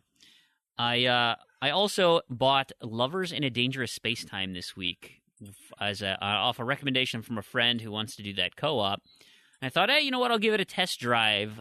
And I did it last night with my son, who he's 7, and I thought, oh, co-op. It'll be a great couch co-op game. It is delightful. Now, I put it all the way down to beginner, because I can't rely on him to be moving between turrets as fast as somebody who's a skilled gamer, but man, it was a great experience. Lovely couch co-op. Oh, we just had so much fun playing it. Finished the first campaign with the bear in there, but it was just great, and I really look forward to playing that both with my son and actually Nexus Plexus, the guy who sent the message. I'm gonna play that game with him. So by the time you hear this, the sale will be over. But if you're, I put it on your radar. It's cool. It's really tricky. I mean, as far as getting all the gamer score out of it. So from a completionist standpoint, it'll take a bit to do because there's some skill based things that you need. You know, the veteran and difficulties are pretty tricky, but it's certainly worth a play. It's a lot of fun. Finally, the big chunk of gamer score I earned this week was finishing Life is Strange, episode 3, 4, and 5, and special thanks to you, Joe, for writing the walkthrough on TA. I used the spoiler-free walkthrough because it's great to know in an environment if there's a picture that I should be looking out for. Now, that being said, it's completely unnecessary because you can go back and do the photo collection mode, and that works amazingly well. So if you missed one during the story, you can look up the guide on TA, and it says, oh, you're supposed to do this and this. Because some things you have to trigger an event to then get the picture to present itself, or be in a location and rewind time so that the events hadn't already happened. There's a lot of those types of scenarios for getting these achievements. But the photo collection mode, where you can just, go through and not, just enjoy the events of each subsection, they're not long, so you can kind of pretty quickly go get them. But as far as the story goes, the story was exceptional. Absolutely loved it. So much so that I have convinced Terrigan and Joe, who have both played this. Actually, I assume, Joe, since you wrote the walkthrough, you have played multiple times and have explored multiple branching storylines. I have done a lot of options. I do want to do a full additional playthrough. I bought the 360 version just so I could do another playthrough and get all the achievements again. Absolutely. So we have decided that we are going to do a Life is Strange spoiler cast. And we'll probably end up tacking it on the end of one of our episodes. If it's probably not this one, might be the next one, who knows? But we're going to record a little extra. And so if you haven't played the game and intend to, I strongly urge you to skip that section, which will be easy because it's at the end of a show. You can just, forward to the next one and then revisit it at another time. We'll also, if we record something, it will be isolated on YouTube, so you can just listen to that piece individually if you needed to come back to it. But I can't wait. There's so many things I want to talk about with that game because it was just great. And I only played it one way. I didn't go back and tweak some of my settings and things, and so I know Terrigan played it twice already, at least twice, and so he has a very broad range of branching story paths and things that he can talk about. Joe, like you said, you've done some of that exploring as well. So yeah, I think it'll be a fun discussion, and if you haven't played it, I 100% recommend doing it. It is really how episodic games should be presented. That that the Telltale model's good, but this really knocks it out of the park with great storytelling, fun characters, graphics are up there, and that's not to say it's perfect. I mean, I had plenty of popping, images jumping in and out. The entire last section where things kind of get weird, like there were entire segments where characters didn't move their mouth. The lip syncing was horrendous in the first episode. Lip syncing needed some work, but all in all, like, while those are minor details, the weight of the story and everything that was being told completely carried that for me, and it was absolutely not an issue. So loved it. I can't wait to do our little spoiler cast thing here. That'll be a lot of fun. I really need to get around to playing that one. I don't think I've ever heard anything bad about it. Pretty much everybody says it's amazing. So yeah, super good. And it's, I mean, it's just putting in the time. Gamerscore is easy to get, so and it's an easy completion. You're not gonna have a bugged or glitched or anything. So I just need to get the one version that I can play it while I play Gra. there you go. So let's move into our news. Just a couple of quick items here. I'm going to issue a public service announcement. This was, like I said, it's a deal of the week, but you're going to miss it by the time this comes out. But I want to just make an announcement because I forgot that this was the case. Because Marvel Ultimate Alliance, Marvel Ultimate Alliance and Ultimate Alliance 2 were on sale this week, and that triggered me to remember that if you buy the digital copies on the store, they're like the gold edition of the copies. So all the delisted DLC, because of the licensing issues that makes it impossible to get those old DLCs, those are available in this digital version. So you can't individually buy the DLCs, but if if another sale like this comes around and you've got that, because I've got that stuck on my gamer tag right now. I can't do the Ultimate Alliance 2 DLC, and are interested in getting those completions, they're still out there for you to get. And I think apparently it's been up there since like September. Just people haven't really noticed it. So they were both very expensive. I think regular price they're about like $40, which oh my for God, a game ridiculous. that old is way too much. I think I picked up Marvel Alliance with Forza 2 for $5 like 2 years ago, so they're pretty cheap.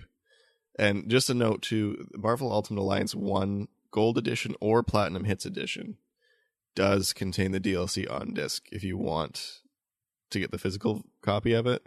Sure. But 2, the only way right now to get the DLC is through the digital copy. So that's the only way to get that one. The Gold Edition is also, they run somewhere $40 to $50 on eBay right now, so they're pretty steep. $10 is much cheaper for a sale. Yeah. So who knows when the next because this sale was very Deadpool heavy because of the movie. So when Marvel's not done releasing movies, I don't know if it turns out they're pretty lucrative.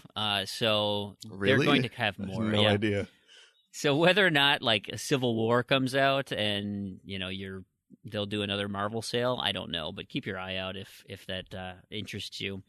From a Gamerscore leaderboard update, we're as a show going to be tracking kind of the movement at the top of the leaderboard, and there was some action this week where Redemption Denied has overtaken Randall Thor 19 on their quest to 1 million Gamerscore. He's just about 15K away as of recording now. I mean, that guy can't stop putting up Gamerscore, so he's remarkably close to getting to 1 million. Rand as well, remarkably close getting to 1 million. So we will, we're not obviously going to be able to hit it on the head because it's a weekly show, and those guys are prolific Gamerscore. Do I want to call them athletes? Gamerscore athletes? I don't know. But anyway. There's 150 games score in it. That's the difference currently. 150 games score difference between Rand and Redemption. That's awesome. It's pretty tiny. So there you have it, guys. It's getting heated, whether or not they care. But it's fun that we've got some really people who are close to that amazing milestone. Million Gamerscore is a fantastic achievement. So kudos to you guys. We had some Titanfall 2 information come out. There was an interview in Forbes with the lead writer, and he talks about some of this Titanfall 2 news, which I thought was interesting. There, first of all, there's going to be a single player campaign, like a legit single player campaign, not the jump in a multiplayer match and just cycle through maps. This is apparently there's an actual campaign, which was widely speculated was going to happen. Which I wholeheartedly approve of. Typically, yes, they're easier achievements because, you tie achievements to it. My guess is they'll still have remarkably difficult or grindy multiplayer achievements because that's the crux of the game. But with all the assets in place from a new IP, I totally appreciate that they're putting together a single-player piece. I absolutely enjoyed this game. He also mentioned that the TV show between Respawn and Lionsgate they've been working on it diligently since July at least, but they've been having challenges with, they're a game company. You can't imagine that as far as television and movie production is concerned. I assume Remedy had the same issues with the Quantum Break thing, but here's another one of those, and I don't think it'll tie directly to the game. I think it'll be a standalone, but it could be an interesting sci-fi piece. Now, how much quality they put into it, I don't know. Finally, in the news for Titanfall 2, there's a toy line that is scheduled for a holiday 2016 release. So your Titanfall 2 mechs and characters, physical toys. Can we assume that means the Titanfall 2 release is going to be around the same time? I find it hard to believe that you're going to get a bunch of toys. It's probably before that. They're really going all out with Titanfall. I didn't think it was that exciting, personally. I played a little bit at a friend's house, and that was about all I needed. I actually really enjoyed it. But I'd heard March for a release date, so I don't know whether that's this year or next year. Well, it'd be next year. I mean, that was when it came out. The first time it came out in March. That was the initial launch.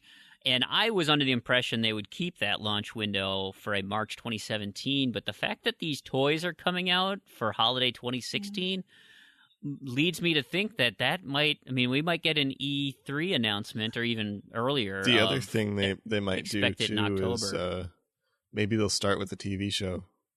Yeah. Have the TV show, the toys for holiday, get the game. I don't know. Get the hype up. Holiday is a big time for games. So I mean, Titanfall is an established IP, and so that's when you can bank on a notable name. You don't want to release something new, and that's what made sense about Titanfall 1 coming out in March was new IP. Yeah, let it stand alone in the spring, and drum up some interest. And now there's a following, and so hopefully. Maybe that's what they're thinking is, yeah, that would make sense. So there's that. In the other large publisher news, Ubisoft had their shareholders call. They made a bunch of announcements. It's official that no Assassin's Creed in 2016.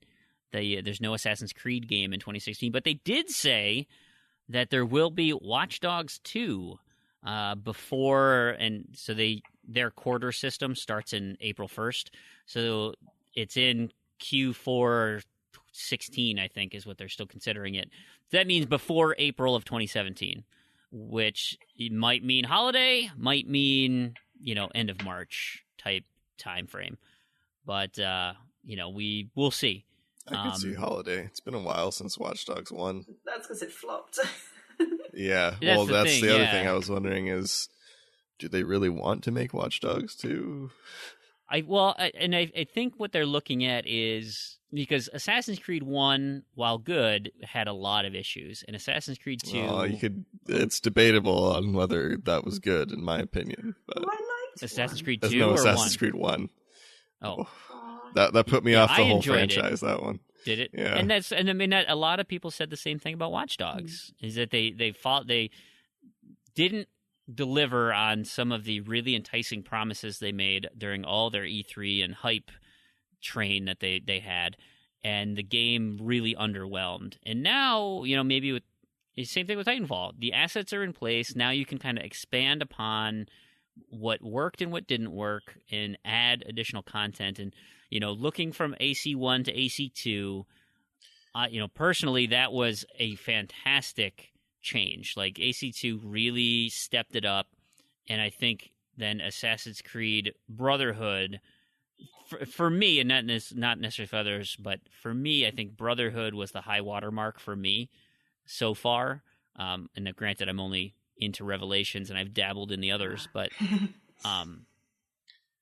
so once I get further down the road, but like Revelations from Brotherhood, I thought was terrible. Yeah, I kind of think that that's probably what they're going for.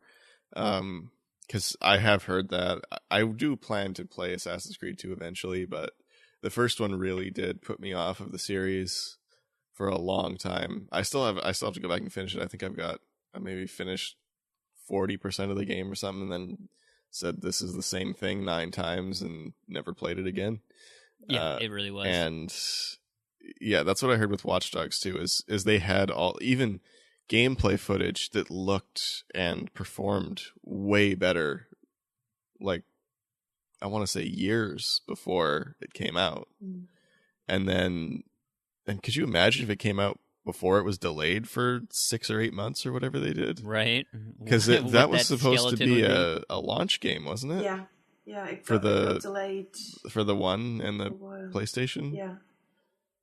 And yeah, then it came out a long time later, and it was just so disappointing. Met with very, very, very disappointed people. Yeah, absolutely. Fantastic. And then finally, the Division's getting their open beta probably when this show releases. So if you're listening to this on day one, there's an open beta for you. Do you remember how long it runs for? I forgot. A few days. Probably for, maybe I was going to guess till the something. weekend.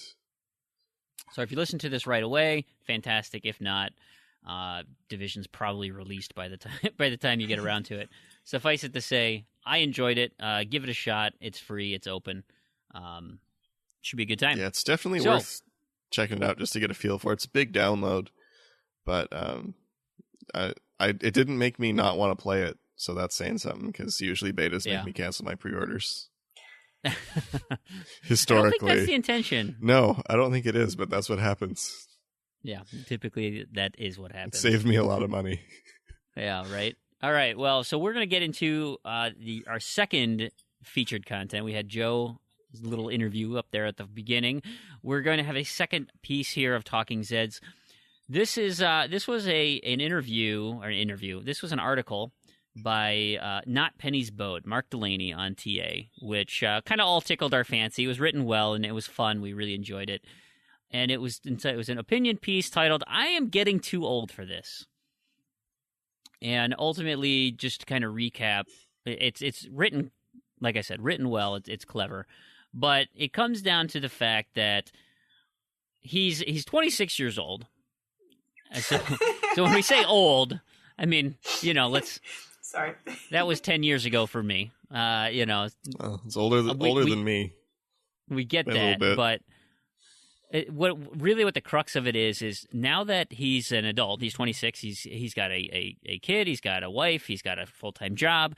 There's so many responsibilities out there. There's so many things that we have to do every day that just to pay the bills and stay alive and keep others happy, or from throwing our Xboxes out the window, that these large sandbox games tend to be overwhelming, and you just can't get to the level of gaming that you probably could have in college or in high school or whenever your most prolific gaming period was. Now, obviously that doesn't hold true for everybody. Some people can, they have plenty of responsibilities and still get to put up tons and tons of gaming hours.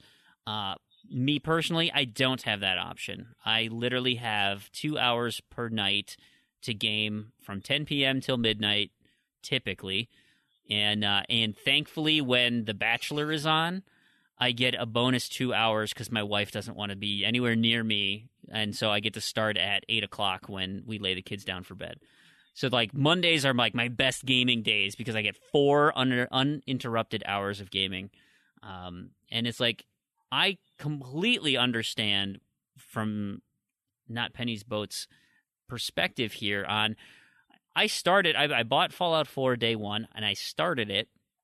I played for my, 2-3 hours that night, and I was like, this is great. This is so much fun. But GTSC is going on. I need to focus on that, and I'll come back to Fallout 4.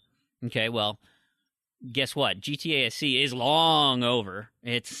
We are well into the new year, and I have yet to go back to Fallout 4 because that very fact that it is so daunting to know that there is 100 hours of content sitting there that, let's just break it out. If I spend 2 hours a night every day, that's still going to take me 50 days. I mean, that's effectively 2 months of gaming for a single gaming experience. When you look at my gamer card and like what I played this week, right? I got 6 different games in there. I like to jump around and dabble, but with something like that, if you leave and you lose the mechanics that you understand, it's so much harder to come back and pick it up. And so before I ramble on endlessly for this, let's turn it over to Joe. What is your take on now that you've got responsibilities as an adult?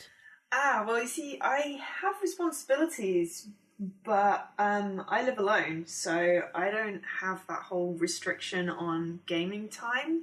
I can come home, cook dinner, and play until whatever time of the night or the morning, uninterrupted, which is rather liberating. I mean, it's taken me a while to get to the point where I have an awesome job, which I do, that pays reasonably well, so that I can afford to buy any game that I want to play and then have the time to play it. When I was at uni, I spent all my time studying and socialising. I didn't have much time to game, but, you know, I maybe I'm doing the whole adulting thing wrong. I feel like it's gone the other way for me. I've mentioned on a previous show that I had a buddy who did the same thing, and it was like his biggest issue was waking up the next morning. Like, he literally just had to go home and not die, and that was a successful day for him. And so to think, like, you know, in my fantasy land of, oh my God, like, to just get to play video games all the time, that sounds so glorious. But I assume you do have a social life, that there are people that also demand some of your time, or do you just write those people off as, they're auxiliary people? Oh yeah, you know, I do have friends in London and you know, familial obligations, but you know, generally during the first bit of the week, it's all me. It's really nice. I like it. What about you, Randy? I know you've got a bit of a family started. Yeah. Well, I definitely don't have the time that I used to spend gaming in high school, because that was very excessive. Because I used to play RuneScape a lot. Like, a lot. Typical kind of week would be I'd get home from school, play until bedtime, then do that all week, and then on the weekend get together with my friends, and we all gamed. So we would just get together in someone's basement and basically game for 2 days straight. And yeah, I haven't had that kind of time since high school. Do you miss it? Do you lament not having that time? Kind of. I mean, it was like, I don't know. I don't want to say wasted, because it was a lot of fun. Because it was not just game time. I mean, it was like social time. We'd all hang out and, you know, walk to the store at 3 a.m. and get chips and stuff. Which kind of chips? Crisps chips, biscuits, whatever. But no, it was fun. But no, I still have a fair bit of time. I mean, school in its peak this semester's pretty easy, but you know, school in its peak is pretty demanding.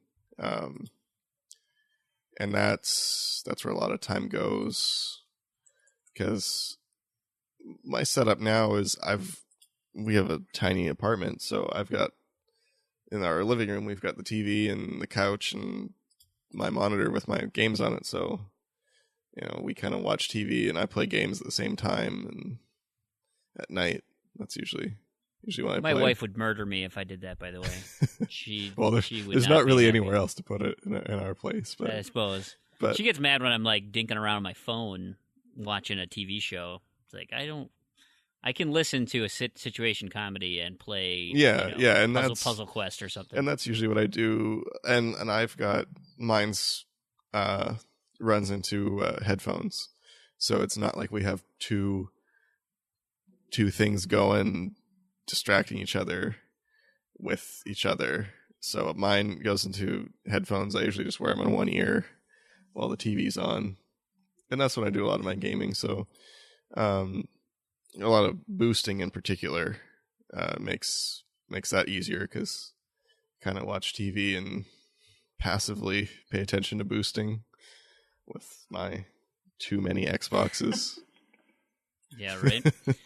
So, given this framework here of, because you're, as let's say you're a developer now, and from their standpoint, they want to create a set of meaningful content for gamers, and you've got now two essential groups that you want to appease. You've got the these gamers who, like myself, have very limited amount of time and look at these gigantic open world games as completely untackleable, in reasonable amount of time, versus somebody who, can burn through 40 to 80 hours of gaming a week because, they don't have as much going on and they can just churn this stuff out. Now, I mean, so from that market standpoint, do you think, Is it important to try and cram as much content in there as you can, because you think that will, you'll cover more people and you can sell more copies? Or, is that why we're seeing this rise in indie developers and smaller self-contained stories? They're less money to start up. They typically retail for less. They're cheaper, and they're smaller, kind of self-contained, anywhere from 3 to 15 hours to tell your story and have a game. Because I've started to really gravitate toward, look at Life is Strange, right? I mean, that is a self-contained story that you can finish probably in about 10 to 12 hours. And it's fantastic. And it's like, I can commit to that. I can do that in a week. I could do that in, just over a week. Whereas, this, Assassin's Creed or something that's going to take me 30 to 50 hours, or Fallout or Skyrim. Like, I haven't even really done anything in Skyrim. And it's like, man, it's such a marvel of a game, and there's so much involved there. But boy, if I start that, then so long the other 350 games on my gamer card that I can't get around to playing again, because I have to devote so much time to completing this. And that, again, that falls on my desire to be a completionist, not 100% everything, but get as many achievements as you can realistically. Like in Skyrim, for instance, or in Fallout, there's achievements for completing quests. I want to see all the quests. I mean, that's exactly what I want to do, and that's how I want to play the game. But man, that's just such a hill to climb. So have you guys changed your gaming behaviors to try and get more? I mean, even from a gamerscore perspective, these littler games are still 1,000 gamer score, and you can punch those out a lot faster. So have you shifted away from these large scale games just to get your gamer score numbers up? I think, it depends on what sort of gaming mood I'm in. At the moment, I've decided I was going to do the great GTASC score challenge this year, and I'm actively avoiding going back into Dragon Age and doing the DLC, which I really, really want to do, because I know that it's going to take me a while to go through, and I'm not necessarily going to get the gamer score that I need to stay in the competition. Whereas the little point-and-click stories, they're perfect. I can get through them in, 6 to 8 hours. And, as you said, to get 1,000, if not close to, at the end of that. It's, but on the flip side, when Syndicate came out last year, I spent hours just running around getting all the collectibles and just soaking up the world, because it was just so amazing. So it just depends on what gaming mood I'm in, I guess. I just kind of want to comment on the big games in general, where I guess I want to think that it depends on how you look at getting achievements, because for me, I really honestly don't care about gamer score. It doesn't matter to me. I care about TA score, I care about completions, and I kind of care about ratio. So I don't mind going days or even weeks without getting an achievement if it means I'm working towards a very satisfying completion, like Gra, for example. Where if I'm really, really focusing on Gra, I probably won't be unlocking any achievements. Or very few with very little gamer score gain. So the way I look at it is I don't really find them too intimidating, but I also realize I'm not going to be putting up many points. But it's not so much the points that I care about. It's more the number of completions and like completions, not like when I go for a completion, I could never stand to leave one or two achievements, even if they take as long or twice as long as the rest of the list combined. Right. Because I want to finish it. Collect them all. And exactly. Well, and that's like Gra is the you can get all the achievements with the leaderboard achievements in probably a day, maybe two. I guess there's one that takes like 6 hours of boosting, and then the rest you could do if you've got a couple Xboxes. You could probably do in a day, excluding the 10,000 kills. 10,000 kills doesn't have to be player kills. This is like you can play the multiplayer co-op modes and get like 1,000 kills an hour or something. But that sucks the enjoyment out of it, surely.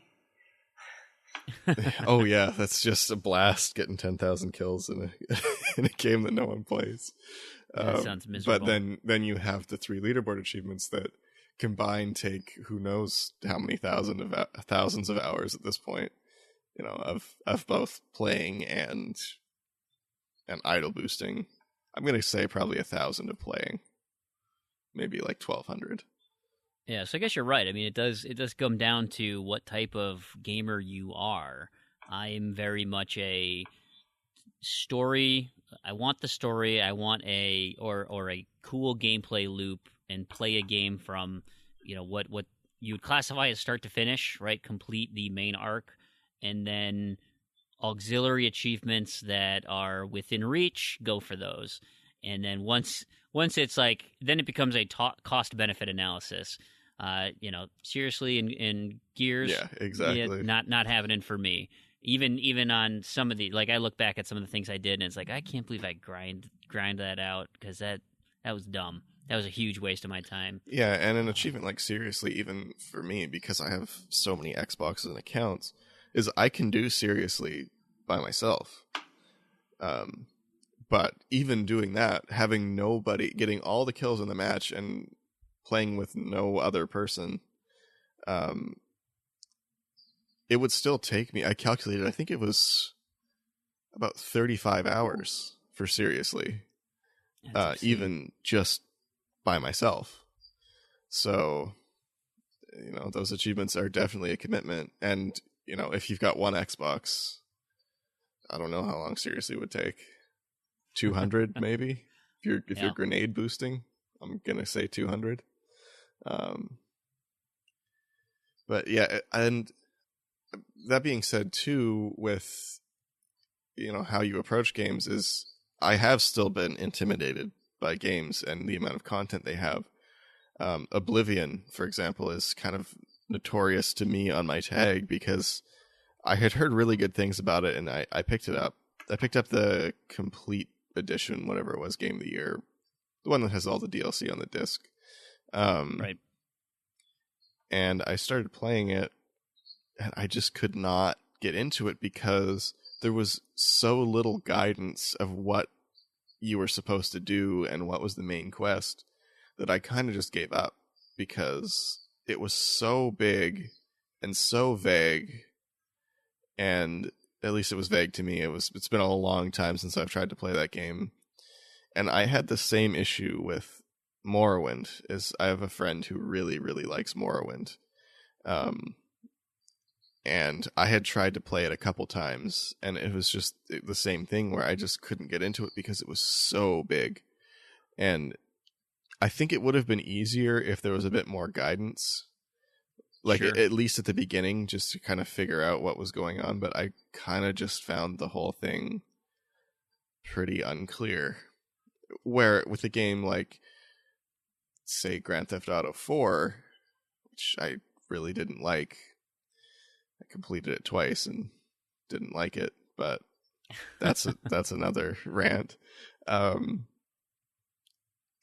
It was huge, just enormous with the side quests and everything. I'm going to use Saints Row 2. That's a better example because there's a little bit more kind of messiness to that one, where you see these activities. You have, you can go rob stores, you can do activities, you can do the missions, you can take over neighborhoods, but it still had that clear main storyline that if you wanted to follow, it would guide you through what you needed to do. And for me, I'm going to guess that probably Saints Row 2 and Oblivion have a similar amount of content in terms of kind of storyline time and side mission time. They're both very, very big. But I never felt lost in Saints Row 2 like I did in Oblivion, because there was always really, that was what you had to do. And maybe it's because you have to level up in Oblivion, maybe you need better gear, but I had a really hard time with it. And I will go back to it one day, but who knows when that'll be. Right. And I think that kind of goes maybe for Fallout too. I haven't played Fallout yet. It's on my to-play list. But I kind of wonder if that's the same thing, where there's not really... It's so big and there's not enough clear guidance. But correct me if I'm wrong. Maybe it's kind of more GTA, Saints Row-esque. It's your waypoint system, right? You got a place to go, and you walk there, and along the way you find other things that pique your interest. Okay, so it does guide you mostly, for the most part. Yeah, I don't know. But that was my impression of Oblivion. And like I said, it's been those types of years games since I played it. But those types of games, you get distracted quite easily. Where you're on your way to go do something main story related, and then all of a sudden it's, what's that over there? A cave, a town, an NPC? Yeah, I guess, right, an even better example is probably Red Dead, where, you're traveling between towns, and then, there's the people on the side of the road that are kind of their own missions, and then other missions, right. And yeah, that one was real easy to get distracted in. So, I mean, there's really no answer here, because they're all great games, right? As long as a developer is going to put the time and effort into making a quality, piece of content, be it 100 hours, 200 hours, be 2 hours, if the price is right and the enjoyment is there, it is what I guess it I is. should clarify, too. I don't think Oblivion is a bad game. It just wasn't something that I could get into. Sure. So I'm not saying Oblivion is bad, just that I didn't like it. Which is fair enough. Right. Absolutely. So you see my gamer card, you'll see likely lots of smaller tidbits of games, less than the... And I'm trying to make a concerted effort to take out a bigger game here or there, but man, this poor backlog is burying me. I need my wife and kids to take some vacations. Like, if they all had to travel for work, not that my kids would have to work. Yes, your kids are traveling for work. Yep. It's like the wife needs to take them somewhere because something, I don't know. Or like if I had to travel and Xbox came with me, now we're talking. Of course, I wouldn't get anything done. I'm already distracted at work. I can't stop thinking about video games, let alone, actually doing my real work. I'm always thinking about this podcast, to tell you the truth. Anyway, that's life, right? Life is always going to get in the way from your toys. Popping up about the podcast now. It's always good stuff. Breaking download records every release. There you go. I mean, I've completely stopped watching movies and doing other. I mean, because I got a hobby. It's video games, so other hobbies have to take a back seat. You're not even going to go see Deadpool. I don't know. I mean, I kind of want to, but I'd probably end up waiting until it's on HBO, and even then, I'll probably skip it and just forget about it. It's that's what happens. I mean, I was just looking through. My wife was going to she's going to take a bath last night because it's, like I said, it's freezing here in Minnesota, and so I was like, oh, well, I'm going to fold the socks and see what's, maybe just catch something on TV. TV was garbage, so let's see what's on HBO. Oh my gosh, yeah, Mad Max. I want to watch that. What is it? The stupid Tom Cruise one where he keeps dying. Life, Death, Live, Die, Repeat. It's called Live, The Die, Edge of Repeat. Tomorrow, Yeah, I'm I like, think, oh, when it released, but Edge they of Tomorrow, renamed right? it. That's exactly right. So I saw that, and I'm like, oh, I wanted to see that. I mean, there was like 7 movies that I was like, oh yeah, I remember wanting to see that. Crap, but I'm going to play Destiny tonight, so I don't want to start any of these movies. So I ended up watching like 30 minutes of Knocked Up again, right? A movie that I've already seen. I know it's a comedy, and I can just enjoy it for 30 minutes while she gets, ready for bed. It's like, I mean, that's just, so now I'm eschewing new content, like movies I want to see, because they're too daunting. You mean I got to commit 2 hours to watch this whole movie? Jeez, you got to be kidding me. I've got, some dailies to run in Destiny, and I've got to get another stupid achievement because Pego's not working. Got to sign into Roblox. This is where you have to multitask. You see, what I'm doing when I'm maybe boosting or grinding something, or even just playing a puzzle game, is I set up TV shows or movies on my computer, so they're side by side. So I turn the sound down on my TV and multitask. Yeah, I do that too. I have all of my stuff now run through a mixer, so I can adjust various volumes. So if I want to turn up my computer volume, it all runs through headphones. So if I want to turn down my game volume, listen to Seinfeld's been my go-to lately. So turn up Seinfeld, turn down Seinfeld. Yeah. So yeah, and then I have my monitor and my computer side by side on the same desk. So right. So that's a fantastic discussion, guys, and I think the flip side of that, and we won't get into it here, is the actual physical getting old for gaming and how that changes your reflexes and the ability to stay competitive in fast-paced first-person shooters and things like that. There's some fun information that has relatively recently come out and has been ongoing on people's aging and how it comes to reflexes and stuff. But that is a topic for another day.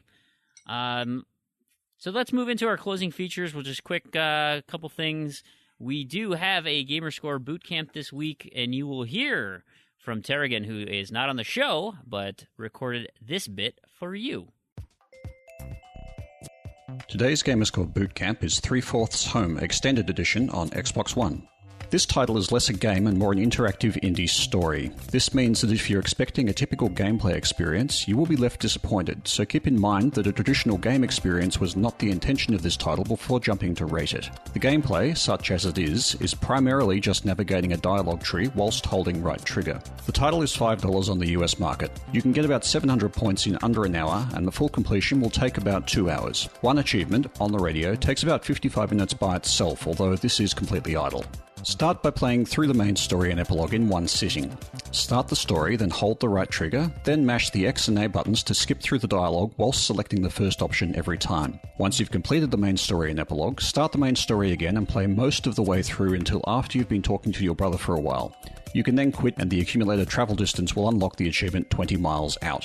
Start the epilogue again and this time select Just Wait, which will unlock Canon. This is the Canon path, which I'll refer to later. Another epilogue related achievement, Wrong Bus, requires some special actions. I actually wrote a guide for this on True Achievements for this achievement and I recommend using this. Do the Wrong Bus path twice and you should also unlock 3 times around. After completing the general story-based achievements, there are some miscellaneous achievements to unlock. These can be found under the Extras menu. Go into the radio and start it playing, then read every page of every one of Ben's stories, then look through all of the photographs. Once you've done the stories and looked at the photographs, leave the console on the Extras menu for another 45 minutes or so as the radio plays through all of the songs and unlocks On the Radio. The final achievement becomes available after unlocking all of the achievements related to the Extras. Simply play the epilogue through via the Canon path once more and you will get an extra post-game scene and should unlock the final achievement, Home. And that's today's Gamerscore Bootcamp. And that was Gamerscore Bootcamp. Thank you, Terrigan, for submitting that little piece for us. Randy, what do we have in terms of knobs and discos this week? Well, it's another slow week, but it's a good week. This one was previously covered, the We Are Live achievement in NBA Live 16. EA has fixed that. So now 29 people have unlocked it as of recording, which was completion for 9 people. If you need that one, get it soon because it's probably not going to have many chances because it involves EA doing some work in support of their game, which, and this is not just true for EA, this is kind of for everyone that puts achievements like that in their game, where particularly sports games where it's a monthly, weekly challenge thing, they tend to fade over time. Right. So that's it for Knobs and Discos. That one was fixed and nothing new. That's awesome. Nothing was broken. Fantastic. No, not yet. Not yet. It's early yet. Game Delay Roundup didn't have anything I wanted to mention, but we did have some backwards compatibility news. I mentioned at the top of the show, we had 4 new releases this week. Alan Wake, American Nightmare, Lego Batman, Sam & Max Beyond Space and Time, and Trials HD all officially got announced through Xbox that they are backwards compatible, and then a bunch of other news came out. Just a quick note here on Lego Batman. This is the Lego Batman International release. The Japanese release, as far as I can tell, I don't have one to test, but from everything I've read and from what I've seen from the scanners, has not been released. I think Tarek tested it and said that it wasn't working, which I'm very sad about. Oh, did he? Okay. That being said, though, it's probably in the works because they are 2 separate games. They both have to have separate ports and separate tests. So it'll probably come, but don't rush out and buy a copy of that yet because it is not yet backwards compatible. Right. So with those official announcements, and then, of course, you got the Quantum Break pre-order where you can get Alan Wake via backwards compatibility. Is that working? I got rid of my disc, unfortunately. I don't think that has been officially added to the list. No, it hasn't. I don't know if it'll be like the Miss Pac-Man kind of thing where if you pop the disc in, it starts downloading. But it definitely has not officially been released. Okay. So there's that. Speaking of disc, so there were some individuals who put Trials on that. There's that triple pack with Trials and Splosion Man and Limbo. And they popped that disc in to get Trials, and guess what? Limbo started downloading. So every time that has happened, it is only a matter of time before that has, officially got on the list, but expect Limbo on the 360 to be backwards compatible soon. Same thing in, I'll say that one to the end. There was a tweet by Michael Gagney's Twitter. He's the creator of the game Insanely Twisted Shadow Planet. He went out on Twitter and just said, hey, it's coming, guys. He doesn't have an official date, but he gave the thumbs up that he personally approved the use of that game on backwards compatibility. So that will be added to the list down the road. And finally, Red Dead Redemption made the rounds as people were able to download this on their Xbox One, and they were playing it too, right? Or did it not launch? No, I think it launched. Yeah. It was quite a workaround to get it. I don't know who was digging that much. Yeah, you had to go to someone's they were profile digging. and find someone that had played the game, and then that's what it's find someone that had played the game and then download it through that way. That's what a lot of people were doing when it was just a preview program, having backwards compatibility. That's how other people who weren't on the preview program were getting the backwards compatible games. And apparently, it was they were testing, and it sneaked out. Right. So and Microsoft. I believe it only worked with the digital version too. I don't think the disc would work for that one. Sure. Well, it doesn't work anymore. Microsoft has fixed that. They said they were testing something. I don't know what that means. I assume they were testing to see if it would work. Yeah, they're probably testing the backwards compatibility of Red Dead Redemption. I imagine it'll be out at some because point. that is right. That is the number one. It's been one of the number one most requested backwards compatible titles. So I think it was the number one voted, at least. Yeah, I know Black Ops 2 was up there for a while too, but I don't remember how the leaderboard was. But yes, it was absolutely up on top of the list. And, so I think it's only a matter of time. It's real close too, given that it worked. Yeah. So Yes. I think we can all assume we should expect an announcement relatively soon. Finally, let's finish up with the Zombie News Corner. I've unearthed some zombie news. The Walking Dead Michonne miniseries got a date. It's coming out in a couple of weeks here. It's about 9 days. Small little, I think it was 3-part series. Yep, that I'm looking forward to. Looks like fun. I mean, I like The Walking Dead, and Michonne's a very cool character. So that'll be good to dive into. And Zoink Games is porting their, it's currently on Steam, Zombie Vikings is going to be coming to the Xbox One kind of as there wasn't a release date per se, but they just got a big update on Steam that is, I think that's kind of like their completed package, and that package will be making the port over to Xbox One. So you'll get all the other. The game sounds crazy and weird, but it's got zombies in it, and so I'm intrigued. I think it looks like fun. So there you go, and it's got 4-player co-op, which is always a good time. Playing zombie games with friends, absolutely fantastic. So that wraps up our show for this day, for Valentine's Day. I want to thank everybody again for listening. I hope you enjoyed it. I loved recording it, and special thanks to Joe for being on the show today. Do you have? Here's your chance now. You've had all show to think about it. Do you have anything that you want to leave our fine listeners with? Yes, I do. I thought of something. So I was listening to the Assassin's Creed podcast, and they had a guest on who was talking about the sounds, the music, and it was absolutely fascinating. And she was obviously so passionate about it, but she kept on apologising for rambling on. And I just wanted to say, don't apologise for being passionate about something. Embrace it. Good call. Oh, and yeah, I ramble all the yeah, time. I think we're kind of in the rambly area, especially when I get on a rant. That's gonna happen for a bit. Not yet. You've kind of been curbing your Well, enthusiasm. I guess we haven't gotten anything that I really want to go off on lately. Or we've just nipped it in the bud. But before you had a chance to freak out. Yeah, that's true. And I also wanted to say thank you very much for having me on the show as well. Absolutely. It's been a pleasure. We appreciate all you helping out, and we appreciate you listeners helping out as well, like I had mentioned in listener feedback, with all of the fantastic tweets and comments you guys have been leaving. We can't thank you enough for all the positive publicity and sharing the word across social media.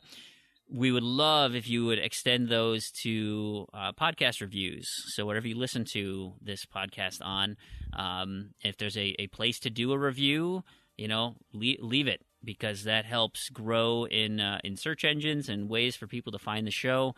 Of course, Twitter's been great to us, and the retweets of within this gaming community. So thank you again for everybody doing that. Our website, I mentioned in the beginning of the show regarding our show notes, ztozed.com, ZEDTOZED. Those show notes are there. Go take a look. Find those Easter eggs. Terrigan is a sneaky guy, I told you. And credits, of course, and links to everything that we talk about. They're remarkably thorough. And as a reminder, if you had things that, if you like it, if you enjoy it, if you don't like it, if you don't use it. I mean, when I talked to Terrigan and he said he's been sneaking things in there, I told him, oh my gosh, I have no idea because I don't use the show notes. I talk about it. So I'm guilty as everybody. You could also contact us on Twitter, like I mentioned, at Z2Z. That's ZEDTOZED. Email always works. Contact at Z2Z.com. We've got a Facebook group up there. We've got a TA leaderboard set up at TrueAchievements.com. You can get us there. I will tell you that in the near future, I have a gaming contest that is lining up. I'm finalizing the details as to where it'll be hosted and how it will work. But if you're interested or intrigued, keep listening to this show or watch my feeds all over the place. It's likely going to go out on Twitter. So there is a contest with prizes coming up, and it will be achievement related, and it will be head-to-head. So if you like competitions, you got something coming. Finally, a quick shout-out to all the sites that have made achievement hunting a reality. This podcast specifically, we couldn't have done it without you. TrueAchievements.com, the Achievement Hounds community, and their podcast, XboxAchievements.com, Macca and his guides from last show, all fantastic. And everybody who has other dedicated achievement sites, YouTube, all sorts of fun stuff on those regarding us getting achievements, and we couldn't do it without you, so thank you so much. And finally, Microsoft, thank you for this amazing Xbox console, of which we devote